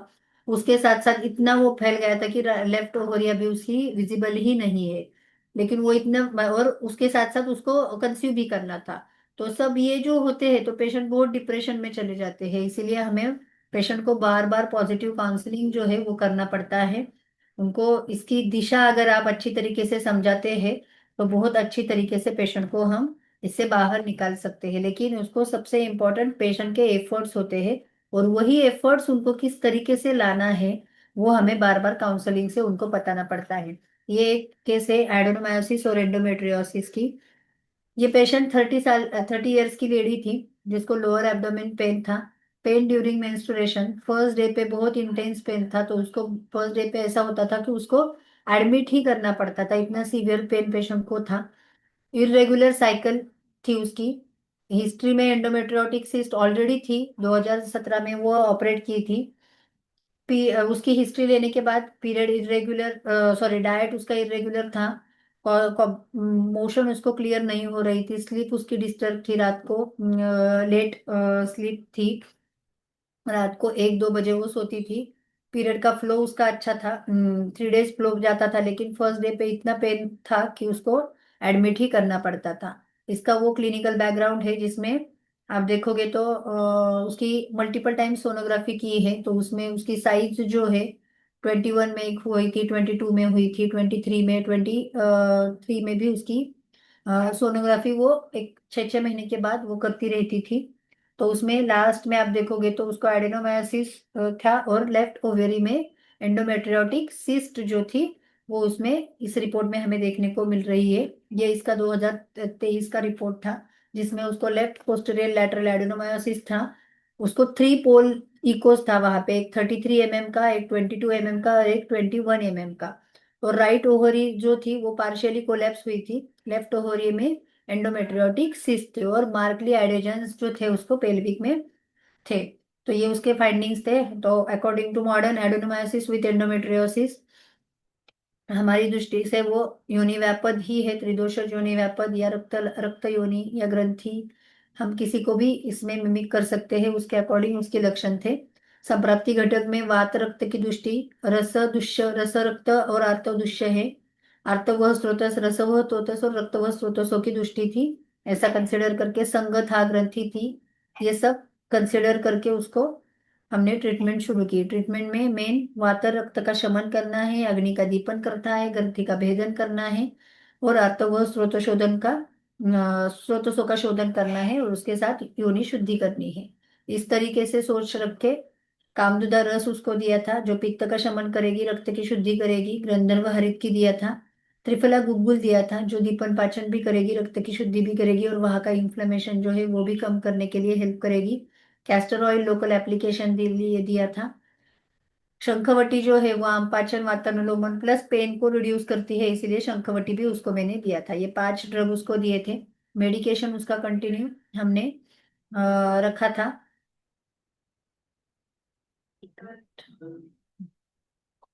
मेडिकेशन देन बस्ती पे उसको पुटअप किया। 8 दिन का उसका प्रॉपर मात्रा बस्ती कर लिया। उसमें भी सिर्फ बस्ती होने के बाद मांसपाचक और कैन इसके करके एक फॉर्मुलेशन है, जिसमें आफ्टर बस्ती मतलब उसका प्रॉपर वात का अनुलोमन ये सब होने के बाद ग्रंथि का भेदन करना है। इसके अकॉर्डिंग कांचनार, वरुण, भल्लातक, गुड़वेल, यष्टि, मंडूर का एक फॉर्मुलेशन है, कैन इसके करके वो उसको दिया था। और रसांजन का लेप उसको लोकली एप्लीकेशन दिया था। उसमें दारू, हरिद्रा, हरिद्रा, कर्पूर, गोदंती भस्म है, तो वो लोकल एप्लीकेशन के लिए उसको रसांजन का लेप दिया था। पंचकर्म जो बस्ती किया उसमें योग बस्ती किया। योग बस्ती में तेल, धन्वंतर तेल यूज किया था। वात, पित्त, कफ तीनों को कंसिडर करके 60 ml का मात्रा बस्ती, और निरूह बस्ती में एरंडमूलादि का बस्ती दिया था, जो कि आपान वायु का शमन और ग्रंथि का विश्लेषण करे, शोतहर ऐसा सोच के दिया था। नेक्स्ट प्लान उसको भी मैंने विरेचन बोला था। एरंडमूलादि बस्ती जो है वो स्रोत शुद्धि करता है, वातहर शूलहर है, श्रोणी का, आर्तोदोष का, और जो एडिजेंस है उसको कम करने के लिए हेल्प करता है। अनुवासन बस्ती में धानवंतर तेल यूज कर किया था, जो वात का बल्य है, स्नायु बल्य, गर्भाशय को बल्य काम करता है। एरंडमूलादि के कंटेंट ये आपके रेफरेंस के लिए यहाँ पे दिया है। एरंडमूल, रासना, अश्वगंधा, अतिबला, गुडुचि, पुनर्नवा, आरुद्वत और देवदारू। इसको किस तरीके से बनाना है ये भी यहाँ पे दिया है, जिसमें 100 ml का 100 ग्राम की बरड ली थी, जिसमें 1600 ml पानी डाला था, उसको उबाल के 400 ml रखा था, और 400 ml काढ़ा बना के उसको बस्ती दिया था। प्रक्षेप में मदन फल और बड़ीशेप डाला था, और ऐसा बस्ती बना के उनको हमने वो निरोह बस्ती दिया था। क्लिनिकली आप इम्प्रूवमेंट देखोगे तो पेन डे, फर्स्ट डे पे जो उसको पेन था तो उसको फुल डे एडमिट करना पड़ता था, वो हाफ डे पे आया था। उसको पेन किलर लेने की जरूरत नहीं पड़ी थी। एनर्जी लेवल उसकी बढ़ी थी। पेट जो उसका डेली साफ नहीं हो रहा था वो होने लगा था। जो रात को उसको नींद नहीं आती थी, वो रात रात जगती थी, तो वो भी उसका ये है वो इम्प्रूव हुआ था। बाद में इसकी सोनोग्राफी की तो सोनोग्राफी में जो 3 पोल्स थे पहले, वो 2 पोल्स पे उसके शिफ्ट हुई थी। राइट ओहरी में जो ये था वो भी उसका कम हुआ था, मतलब लेफ्ट ओहरी तो पूरी इंडोमेट्रियोटिक्सिस रिजॉल्व हुई है, और एडेजन्स था वो अभी भी वैसे ही था, उसमें कुछ कम नहीं था। तो ये दोनों का कंपैरिजन यहाँ पे डाला है। एडेनोमेट्रिक के जो रीजन्स थे, जो पहली सोनोग्राफी में 3 पोल थे, वो 2 पोल्स पे हो गए हैं। तो उसका रिडक्शन हुआ था एडेनोमायोसिस का। एडेनोमायोसिस की जो साइज थी 33, 22, 21 mm का, वो 18 × 15 mm पे आ गया था। राइट ओहरी में जो हेमोरेजिक सिस्ट थी वो रिजॉल्व हुई थी। लेफ्ट ओवरी तो टोटल उसकी मतलब रिजॉल्व हुई थी, सिस्ट उसमें नहीं थी। एडेजेंस वैसे भी वैसे ही थे, एडेजेंस में कुछ इंप्रूवमेंट नहीं थी उसको। तो इतना उसको चेंजेस हमें देखने को मिला सोनोग्राफी में। वैसे ही इस तरीके से एडेनोमायोसिस रहे या एंडोमेट्रियोसिस रहे, ये जो प्रोसीजर्स होती है इसमें बेसिकली हमें जो रिजल्ट्स मिलते हैं ये थोड़े मिलने के लिए थोड़ा टाइम लगता है, लेकिन ये जब मिलते हैं तो वो प्रॉपरली क्योर हो जाता है। ये ध्यान में रखो, पेशेंट को ये रिकरेंस नहीं होता है, क्योंकि जब वो मेडिकेशन एलोपैथी की लेते हैं या ऑपरेट करते हैं, लेकिन उसमें रिकरेंस के चांसेस जो होते हैं वो बहुत ज्यादा होते हैं। हमें अगर इनको ठीक करना है तो उनको प्रॉपर लाइफस्टाइल मैनेजमेंट से आप और उसके साथ साथ मेडिकेशन देते हो तो ये बहुत अच्छा कम हो जाता है। आगे इस पेशेंट को मैंने विरेचन बोला था, लेकिन उन्होंने वो किया नहीं है। अभी पेशेंट मेरे पास आती है, उसका पीरियड का पेन जो है वो कंपैरेटिवली बहुत कम हुआ है, मतलब एडमिशन की जरूरत नहीं होती है। सोनोग्राफी अभी उसने रिसेंट की नहीं की है, लेकिन वो जब हो जाएगी तो मैं भी वो आपको शेयर करूंगी। वैसे ही हमें सिंपल सीस्ट, हिमोरेजिक सीस्ट, ये जो बहुत होता है, चॉकलेट सीस्ट, कॉम्प्लेक्स सीस्ट, ये भी सेम इसी ही टाइप के होते हैं, मतलब एंडोमेट्रियोसिस और एडेनोमायोसिस जैसे ही ये चीजें होती है। तो इसको भी किस तरीके से सोच रखनी चाहिए, केस टेकिंग तो जैसे मैंने बोला वैसे ही आपको रखनी है, उसका रूट ऑफ कॉज ढूंढना है, एग्जैक्टली उसको क्या होता है, क्योंकि ये सब जो चॉकलेट सिस्ट है, हिमोरेजिक सिस्ट है, इसमें भी रक्त दुष्टि, पित्त दुष्टि, वात की दुष्टि ही होती है। तो इसको किस तरीके से ट्रीट करना है, इसीलिए ये चार्ट दिया है, तो ये आपको थोड़ा सा गाइडेंस करेगा। इसको चॉकलेट सिस्ट, हिमोरेजिक सिस्ट या सिंपल सिस्ट ये किस तरीके से ट्रीट की जाती है। इसको ये जो ऑल काइंड ऑफ जो सिस्ट है, इसको सबसे इम्पोर्टेंट दोषों की इन्वॉल्वमेंट कौन सी है ये पहले आपको डिफाइन करना है। उसके बाद आम का पाचन करना है, उसको लेखन चिकित्सा करनी है, वात का शमन करना है, ग्रंथि का भेदन करना है, और उसके साथ साथ श्रोतहर चिकित्सा करनी है। इस तरीके से आप प्रोटोकॉल रखते हो तो मुझे लगता है आपको चिकित्सा करना आसान हो जाएगा। बाद में रक्त शुद्धि, लोकल थेरेपीज की अगर जरूरत पड़ी तो, बस्ती की चिकित्सा की जरूरत पड़ी तो, इस तरीके से आप 3 to 6 मंथ अगर उनको प्रॉपरली ये मेडिकेशन देते हो, प्रॉपरली उनका फॉलोअप रखते हो, तो पेशेंट को बहुत अच्छे रिजल्ट्स हमें देखने में मिलते हैं। ये एक मोटिवेशनल वीडियो देखेंगे और बाद में किसी के क्वेश्चन आंसर।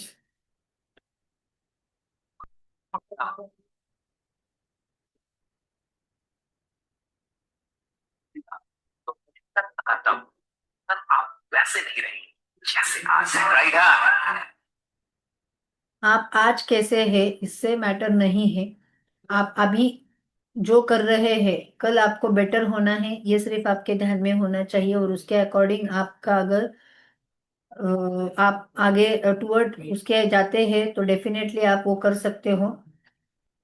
इसलिए आपको करते रहना है, सीखना है। जितना आप सीखोगे उतना आप अच्छी तरीके से कर पाओगे, ये ध्यान में रखो, क्योंकि ये एक दो दिन की चीजें नहीं है। सीखना है तो ये हमें धीरे धीरे ही सीखना पड़ता है। इसलिए आप जितना सीखने की कोशिश करोगे, उसको अप्लाई करने की कोशिश करोगे, तो आपको ये डेफिनेटली एक सक्सेसफुल गायनेकोलॉजिस्ट बनाएगा। किसी के क्वेश्चंस रहेंगे तो वो लेंगे। कब से कोर्स है? ये कोर्स अभी स्टार्ट हो रहा है और 6 अप्रैल से। अभी एक पहले 2 अप्रैल को एक मतलब लेक्चर स्टार्ट हो रहा है, उसके बाद 6 अप्रैल से रेगुलर क्लास आपका शुरू हो जाएगा। यस, ये गवर्नमेंट जॉब के लिए ये सर्टिफिकेट अप्रूव्ड है, क्योंकि ये अटैब है, मतलब ये आरएवी मतलब राष्ट्रीय आयुर्वेद विद्यापीठ उन्होंने जो रजिस्टर किया हुआ ये कोर्स है। अटैब मतलब आयुर्वेदा ट्रेनिंग एक्रेडिटेशन बोर्ड रहता है, उसके अंदर ये कोर्स रजिस्टर्ड है, तो ये आपको गवर्नमेंट के लिए यूजफुल रहेगा। When exam and place after 3 months खत्म होने के बाद ये एग्जाम रहती है। अगर अप्रैल में ये स्टार्ट हो रहा है तो अप्रैल मई जून तक ये होगा। जुलाई में आपकी एग्जाम होगी, जुलाई। ऑफलाइन ट्रेनिंग 3 डेज का रहता है।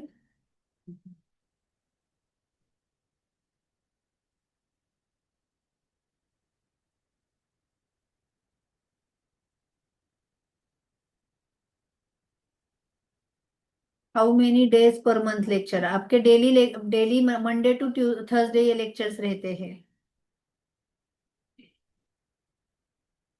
सी सेक्शन कार में रिपीटेड पल्स डिस्चार्ज और स्मॉल एरियाज है।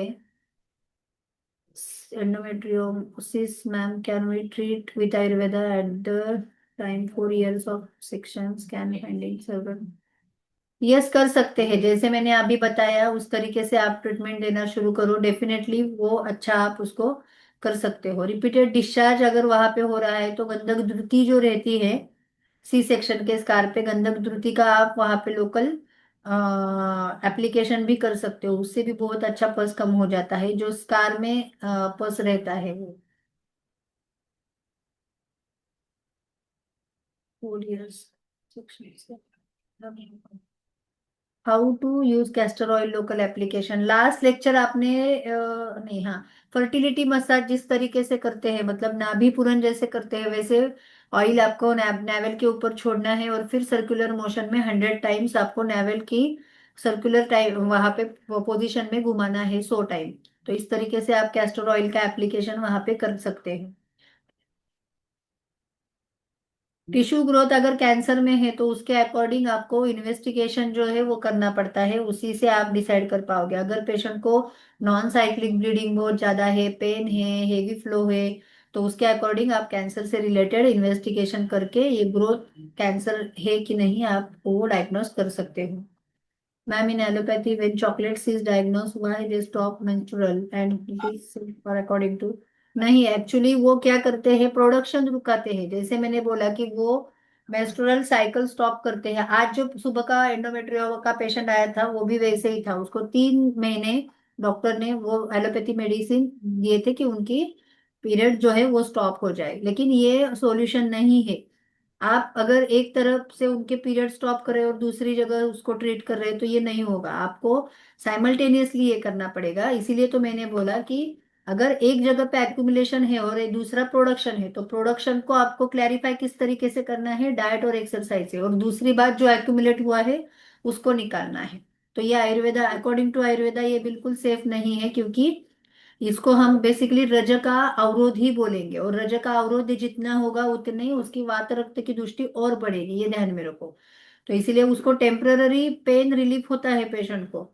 जब मेंस्ट्रुअल उनके पीरियड स्टॉप किए जाते हैं तो उनको टेम्पररी रिलीफ मिलता है, लेकिन ये अकॉर्डिंग टू आयुर्वेदा बिल्कुल सेफ नहीं है। वो पेशेंट को आगे जाके डेफिनेटली तकलीफ देगा, उससे पित्त रक्त दृष्टि और बढ़ेगी, वात रक्त दृष्टि और बढ़ेगी। तो ये सेफ नहीं है उसको। वो मैंने आज उनको वही बोला कि आपका ये 21 का, क्योंकि उसको 21 साइकिल डेज कंप्लीट होने के लिए बोलना है, बीच में नहीं बोलना है, क्योंकि आप बीच में बंद करते हो तो फिर उनके पीरियड स्टार्ट हो जाते हैं। तो उनको मैंने वही बोला कि आप 21 डेज जैसे भी खत्म हो जाते हैं मेडिकेशन बंद करो, आपके पीरियड आने दो, और साइमल्टेनियसली ये डाइट एक्सरसाइज का उसको मैंने प्लान दिया है, तो ये और अपनी मेडिकेशन ये चालू रखना है, तो उससे उनका पेन रिलीफ करने के लिए अच्छा फायदा होगा। 40 years female having right iliac fossa pain since 4 years.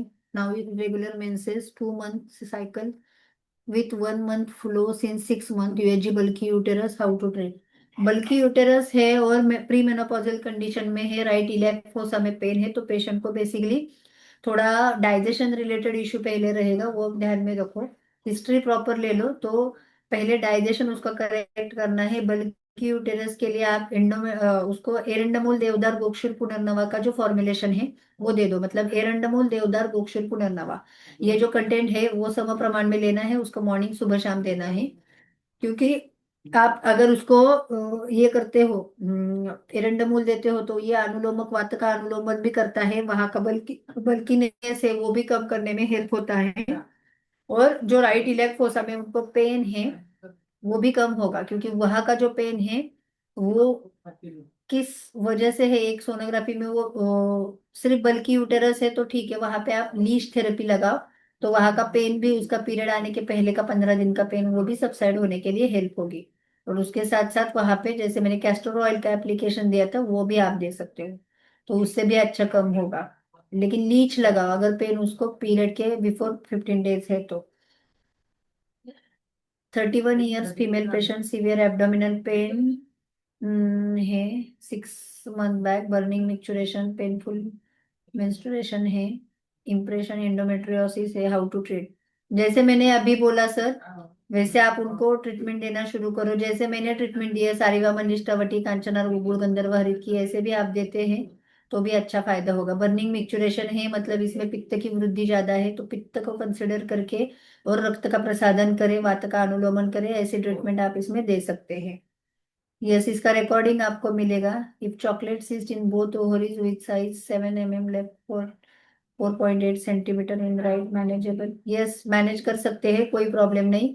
इसमें प्रॉपरली चॉकलेट सिस्ट को आप विरेचन पंचकर्म लोकली वहां पे थोड़ा सा लीच थेरेपी करना होता है, और बाद में लेप थेरेपी करना होता है। थोड़ा लॉन्ग टर्म ट्रीटमेंट चलती है 3 to 4 month, लेकिन अच्छा फायदा होता है। एक मंथ में आप उनका विरेचन करवा लो, दूसरे मंथ में आप उनका बस्ती करवा लो, और रेगुलरली उनको रसायन का लेप लगाने को दे दो, और 15-15 डेज के बाद उनको लीच थेरेपी कर लो, तो अच्छा फायदा होता है। चॉकलेट सीज तो बहुत अच्छी जल्दी कम हो जाती है।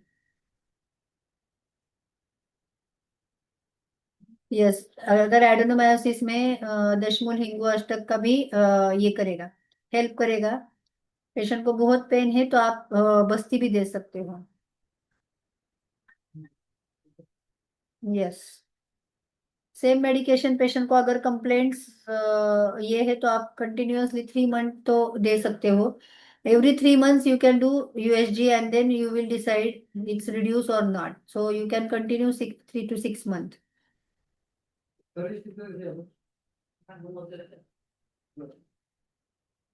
ऑफलाइन एग्जाम कहाँ होगा? ये निर्विकार आयुर्वेद हॉस्पिटल पुणे में होता है ऑफलाइन एग्जाम, निर्विकार ज्ञान संकुल का जो सेंटर है वहां पे। एसओपी ऑफ एडेनोमायोसिस मैंने अभी बताया मैम, वही आप फॉलो करो, वही है। स्टेप बाय स्टेप आप जाओगे तो अच्छा फायदा होगा। Thank you. शमन चिकित्सा कौन सी डिग्री तक करना है विदाउट पंचकर्मा? आप 2nd डिग्री तक शमन चिकित्सा कर सकते हो, लेकिन 3rd और 4th रहेगा तो आपको पंचकर्मा की जरूरत होती है। पंचकर्मा से क्या होता है, बेसिक हम जल्दी थोड़ा रिजल्ट पेशेंट को दे सकते हैं, क्योंकि जो घृतपान मैंने बोला ना, विरेचन के लिए जो घृतपान देते हैं वो ड्रास्टिक रिजल्ट पेशेंट को देता है। टाइम क्या रहेगा लेक्चर का? इवनिंग टाइम रहता है, सॉरी आफ्टरनून टाइम रहेगा 2 to 3:30। उसका रिकॉर्डिंग भी आपको मिलता है, अगर आप एक दिन अटेंड नहीं कर पाओ दोपहर को तो आप इवनिंग को वो लेक्चर अटेंड कर सकते हो, नाइट को वो लेक्चर सुन सकते हो। उसकी प्रॉपर रिकॉर्डिंग और पीडीएफ जो होती है वो हम देते हैं ग्रुप पे।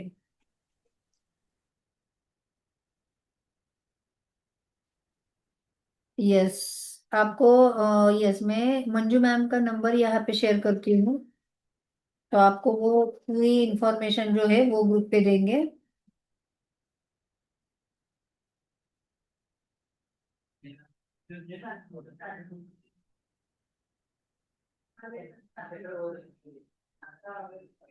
नेबुलियोसिस में क्या करी, मल्टीपल फाइब्रॉइड में क्या ट्रीटमेंट दे सकते हैं? मल्टीपल फाइब्रॉइड है, लेकिन वो कहाँ पे है उसको, सबसे इम्पोर्टेंट जैसे मैंने बोला कि साइज कितनी है वो बहुत मैटर करती है, साइज के अकॉर्डिंग आपको डिसाइड करना पड़ता है। और पेशेंट जो है वो आपके पास किस पर्पज के लिए आई है वो भी बहुत इंपॉर्टेंट है। अगर पेशेंट आपके लिए फर्टिलिटी के लिए आई है और उसकी फाइब्रॉइड साइज अगर मोर देन 5 सेंटीमीटर है तो आप उसको ऑपरेट करो, क्योंकि उसको थोड़ा ये टाइम कंज्यूमिंग प्रोसेस होती है, उसमें पेशेंट का बहुत टाइम जो है वो जाता है। अगर पेशेंट को फर्टिलिटी का कोई इश्यू नहीं है तो आप इसको ट्रीट कर सकते हो, क्योंकि ये हमें बेसिक थोड़ा सा सीवेरिटी के ऊपर डिसाइड करना पड़ता है। पेशेंट को अगर जल्दी है तो आप उसको खेलो मत, डायरेक्टली उसको आप ऑपरेट करके उसको जो टारगेट है उसका वो करने को बोलो। अगर अबो 5 सेंटीमीटर है तो, अब बिलो 5 सेंटीमीटर है तो हम इसको ट्रीट कर सकते हो 3 3 मंथ्स की ट्रीटमेंट में, हमें उनको बोलना है। और 3 3 मंथ्स के बाद आपको उनको सोनोग्राफी करना है ट्रीटमेंट देके। जो फाइब्रॉइड की ट्रीटमेंट दोगे 3 मंथ्स बाद रिपीट सोनोग्राफी करना है, उसमें कितना रिड्यूस हुआ है वो देखना है। और उससे आपको डिसाइड करना है कि आगे आपको ट्रीटमेंट करनी है कि नहीं। हाँ, क्योंकि लेकिन पेशेंट के साइड से जो डाइट और एक्सरसाइज रहती है वो भी पेशेंट किस तरीके से फॉलो करता है ये बहुत इंपॉर्टेंट होता है। क्योंकि हम ट्रीटमेंट देके छोड़ते हैं, लेकिन पेशेंट अगर घर पे ये सब नहीं फॉलो करेगा तो प्रॉब्लम होगी, ये ध्यान में रखो। तो इसीलिए ये भी बहुत इंपॉर्टेंट होता है, पेशेंट के ऊपर हम 100% वॉच नहीं रख सकते। तो पेशेंट को उसकी अ, जो सीवेरिटी है वो हमें बार बार बतानी पड़ती है, उसका जो काउंसलिंग है वो हमें बार बार करना पड़ता है। मैंने एक नंबर अभी शेयर किया है हेडा सर का, वो भी आपको सब इंफॉर्मेशन दे देंगे। और मैम का भी देती हूँ, और मेरा भी नंबर यहाँ पे पर्सनली देती हूँ। अगर किसी को कुछ क्वेश्चंस रहेंगे तो वो मुझे पर्सनली भी आप पूछ सकते हो, उसका जैसे भी मुझे टाइम मिलता है मैं आंसर करूंगी। मैम, हाँ बोलो। वो सी सेक्शन का डाउट पूछे है ना मैम? वो हाँ। मेरा पर्सनली है मैम। हम्म। वो अभी 7 इयर्स हो रहा मैडम, सेकंड सेक्शन होके हाँ, 3.5 इयर्स से स्टार्ट हुआ मैम। ऑन एंड ऑफ हो रहा है। ऑन एंड ऑफ मतलब कब होता है वो, मतलब कब बोले तो उसका टाइम कुछ नहीं है madam, not related to menstruation. Okay. और बाकी आपका ये कैसा है मैम, मतलब लाइफस्टाइल कैसी है, पित्त की कुछ तकलीफ होती है? डाइट थोड़ा डिले होता था मैम। अच्छा। टाइमिंग्स अच्छा मेंटेन नहीं करे। Okay okay. हम्म। नहीं, आप उसको बेसिकली थोड़ा गंधक रसायन, सूक्ष्म त्रिफला, ये इंटरनली लेना शुरू अभी कर दो। पंचतिक्त गुलू गंधक रसायन महामंजिष्ठारिष्टा हाँ। चंद्रप्रभा यूज कर रहे हैं मैम। ओके, और उसके साथ गंधक द्युति जो मैंने बोला वो आप वहां पे लोकली डेली लगाओ, जहां से पस आता है ना वहां पे डेली लगाओ। तो उससे अच्छा फायदा होगा वहां पे। Without antibiotics we can use this ma'am. क्या क्या? हाँ, एंटीबायोटिक्स यूज नहीं करे तो भी कुछ प्रॉब्लम नहीं है मैम। नहीं नहीं नहीं, कोई प्रॉब्लम नहीं है, आप सूक्ष्म त्रिफला गंधक रसायन कंटिन्यू चालू रखो, कोई जरूरत नहीं है एंटीबायोटिक की। ओके। सिर्फ डाइट में देखो, पित्त बढ़ाने वाला कुछ नहीं जा रहा है ना, वो ध्यान रखो, मतलब दही छाछ है या कर्ड है या कुछ ओके। फर्मेंटेड है, ऐसा तो नहीं जा रहा है ना, वो ध्यान में रखो। हाँ। छाछ भी अवॉइड करना है मैडम। हाँ, यस यस, टोटली छाछ अवॉइड करना है। अचार रहेगा तो वो अचार भी, जिसमें जिसमें लवण ज्यादा है, पित्त की वृद्धि हो, ऐसे आपको नहीं खाना है, क्योंकि लवण से ये ज्यादा बढ़ता है, ये ध्यान में रखो। Okay ma'am. लो एमएच और primary infertility, how to treat. Low MH जो होता है वो बेसिकली हम बोलते हैं कि ओवरी जो है वो रिजर्व कर लगने की वजह से लो एमएच होता है। ये नॉर्मली अगर इसकी फिजियोलॉजी हम देखेंगे तो ये pre menopausal, sorry, menopausal stage में ये ज्यादा देखने को मिलता है। तो अगर आपके लो एमएच वैल्यू आ रही है, इसका मतलब आपका जो गर्भाशय है उसको बेसिकली वृद्धत्व आया है, उसका एज हुआ है, ऐसा हमें समझना चाहिए। तो लो एमएच को सबसे इंपॉर्टेंट बात होती है, हमें रीजेनरेट करना है। तो रीजेनरेट करने के लिए वमन पंचकर्म सबसे इंपॉर्टेंट। इसमें भी पेशेंट के ये देखना है कैसा है पहले, केस टेकिंग से पेशेंट वात वृद्धि वाला है, पित्त वृद्धि वाला है या कफ वृद्धि वाला है। लेकिन आइडियली वमन पंचकर्म या विरेचन पंचकर्म आप इसमें कर सकते हो, क्योंकि इसमें घृतपान जो है पेशेंट को ज्यादा जाना चाहिए। घृतपान ज्यादा जाता है तो बेसिक हम उसको अंदर से सेल का रिजेनेशन जो है वो अच्छी तरीके से हो जाता है, और उसके बाद फिर हमें फॉलिकुलर ग्रोथ बढ़ाने के लिए मेडिकेशन देना है, जिसमें पुष्पधनवा है, एलोस कंपाउंड है, या मधुमालिनी वसंत है, या लोकल बस्तीज रहते हैं, ये भी अच्छा काम करते हैं। जैसे भी पीरियड खत्म होते हैं तो आप वहां पे चंदनमला तेल का या शतावरी तेल का मात्रा बस्ती कंटिन्यूअसली देते हो 6 डे से लेके ओव्यूलेशन पीरियड तक। तो एएमएच वैल्यू बहुत अच्छी तरीके से इंक्रीज होती है, और पेशेंट को घृतपान भी इसके साथ आपको देना है।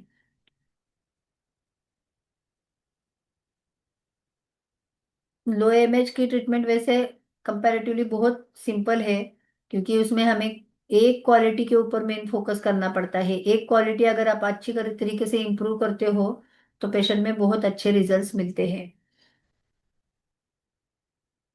फाइब्रॉइड और ट्यूबल ब्लॉक ऑपरेट हो चुका है, पेशेंट कंज्यूम नहीं हो रहा है, उसका रूट कॉज क्या है वो देखना पड़ेगा। ट्यूबल ब्लॉक ऑपरेट हुआ है लेकिन क्यों कंसीव नहीं हो रहा है, पेशेंट की ओवरीज की फॉर्मेशन अच्छी तरीके से है क्या, फॉलिकुलर ग्रोथ अच्छा है क्या, ईटी अच्छी है क्या, ये सब आपको देखना पड़ेगा।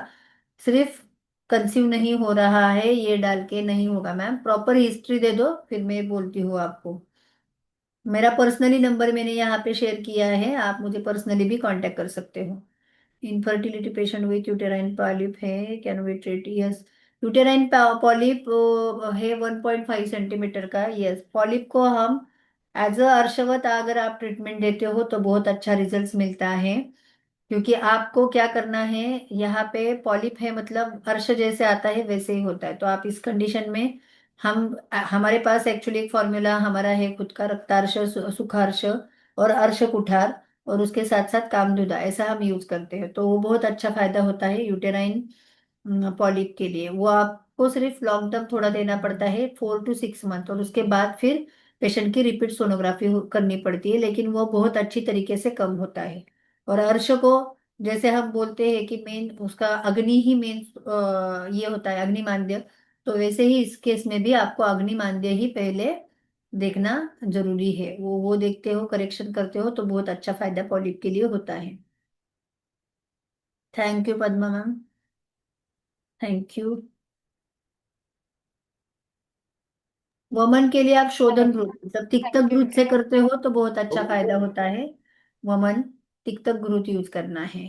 लेफ्ट इलेक्ट फोसा में पेन फ्री फ्लूइड है, और सैक बल्कि यूटेरस है तो क्या दें? लो लीच थेरेपी करो। लीच थेरेपी अगर पेशेंट करवाता है तो बहुत अच्छा फायदा। लीच नहीं करना है तो आप वहां पे रसायन का लेप लगा सकते हो, वो भी अच्छा काम करता है। और बल्कि यूटेरस को जैसे मैंने बोला, एरंडमूल, देवदार, गोक्षुर, पुनर्नवा, ये भी बहुत अच्छा काम करता है, ये आप पेशेंट को दे सकते हो। हेलो। और किसी को कुछ क्वेश्चंस रहेंगे तो पूछो, अदरवाइज जो जिसको ये रहेगा मेरे पर्सनली भी कांटेक्ट कर सकते हो, मैं पर्सनली भी आंसर करूंगी जैसे टाइम मिलता है वैसे। ओके चलो, मैं आज का लेक्चर आपको अच्छा लगा होगा ऐसा समझती हूँ। मेरा मुझे जितना समझ में आता है उतना मैंने बताने की कोशिश की है, मतलब जिस तरीके से हम एंडोमेट्रियोसिस एडेनोमायोसिस को ट्रीट करते हैं, हर एक का पर्सपेक्टिव अलग होता है, हर एक की ट्रीटमेंट करने की सोच भी अलग हो सकती है। लेकिन जितना मुझे समझ में आता है, मैं जिस तरीके से ट्रीटमेंट करती हूँ वो आपको देने की कोशिश की है। Thank you so much. बाकी किसी के क्वेश्चंस रहेंगे तो मुझे ग्रुप पे डाल दो।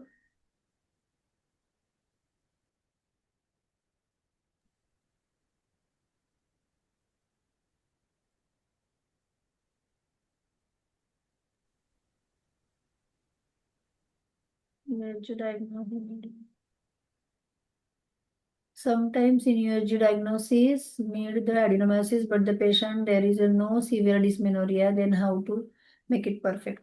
सिर्फ आप प्रॉपरली एडेनोमायोसिस जो चेंजेस दिख रहे हैं उसको ट्रीट करने की कोशिश करो। अगर पेशेंट को कुछ कंप्लेंट नहीं है तो आप सिर्फ नॉर्मली सादा उनको मांसपाचक और गंधर्व की ऐसा भी देते हो तो वो पैचेस कम हो जाएंगे। जरूरी नहीं, अगर उनका वात का अनुलोमन अच्छा होता होगा तो पेशेंट को डिस्मेनोरिया नहीं रहेगा।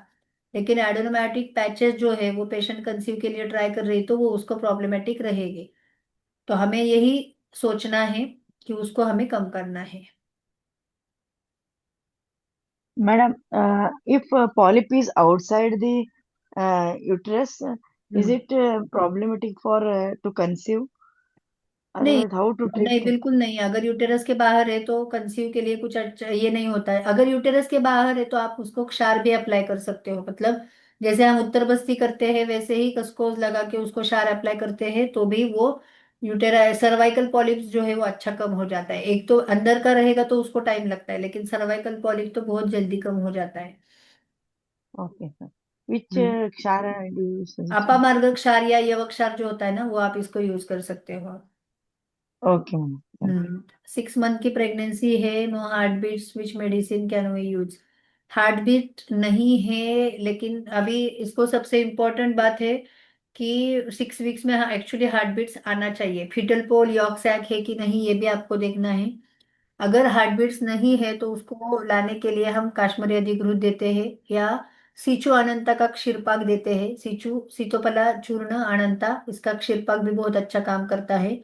और उसके साथ साथ सुजात का कैप्सूल जो है वो देना है। क्षीरपाक फॉर्म में आप दोगे तो हार्ट बीट्स 1 वीक और वेट कर सकते हो। अगर 1 वीक में वो हार्ट बीट्स नहीं आते हैं तो फिर आपको वो अबॉर्ट करना पड़ेगा। लोकली आप उनको मात्रा बस्ती भी दे सकते हो पेशेंट को, शायद इसका चंदन वाला तेल का, तो वो भी अच्छा काम करता है। लेकिन उसके पीछे उसका डाइट देखो, मतलब वो पेशेंट कुछ हेवी खा रही है क्या, उसका अग्नि अच्छा है क्या? क्योंकि हार्ट बीट आने के लिए सबसे इम्पोर्टेंट बात होती है उसका अग्नि अच्छा होना चाहिए। क्योंकि जो भी वो खा रही है वो उसको डाइजेस्ट हो रहा है कि नहीं। अगर उसको नहीं हो रहा है तो उसको आप लिक्विड डाइट पे रखो, तो उससे उसका अग्नि अच्छा हो जाएगा और उसका बेबी को भी वो ब्लड सप्लाई अच्छा होगा और उससे हार्ट बीट्स आने के लिए हेल्प होगा। क्योंकि फर्स्ट 6 वीक्स फर्स्ट स्टेप जो होती है वो 6 वीक्स की होती है, सेकेंड स्टेप जो होती है वो 12 वीक की होती है।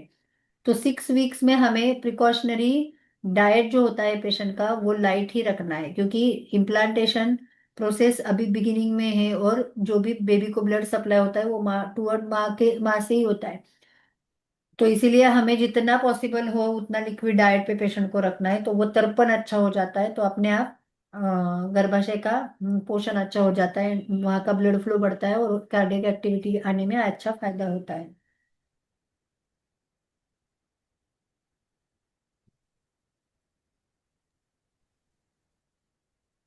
Okay, thank you. मुझे बाकी लोग मुझे पर्सनली ये कर लो, उनका मैं ये आंसर करूंगी जैसे भी टाइम मिलता है। Thank you so much.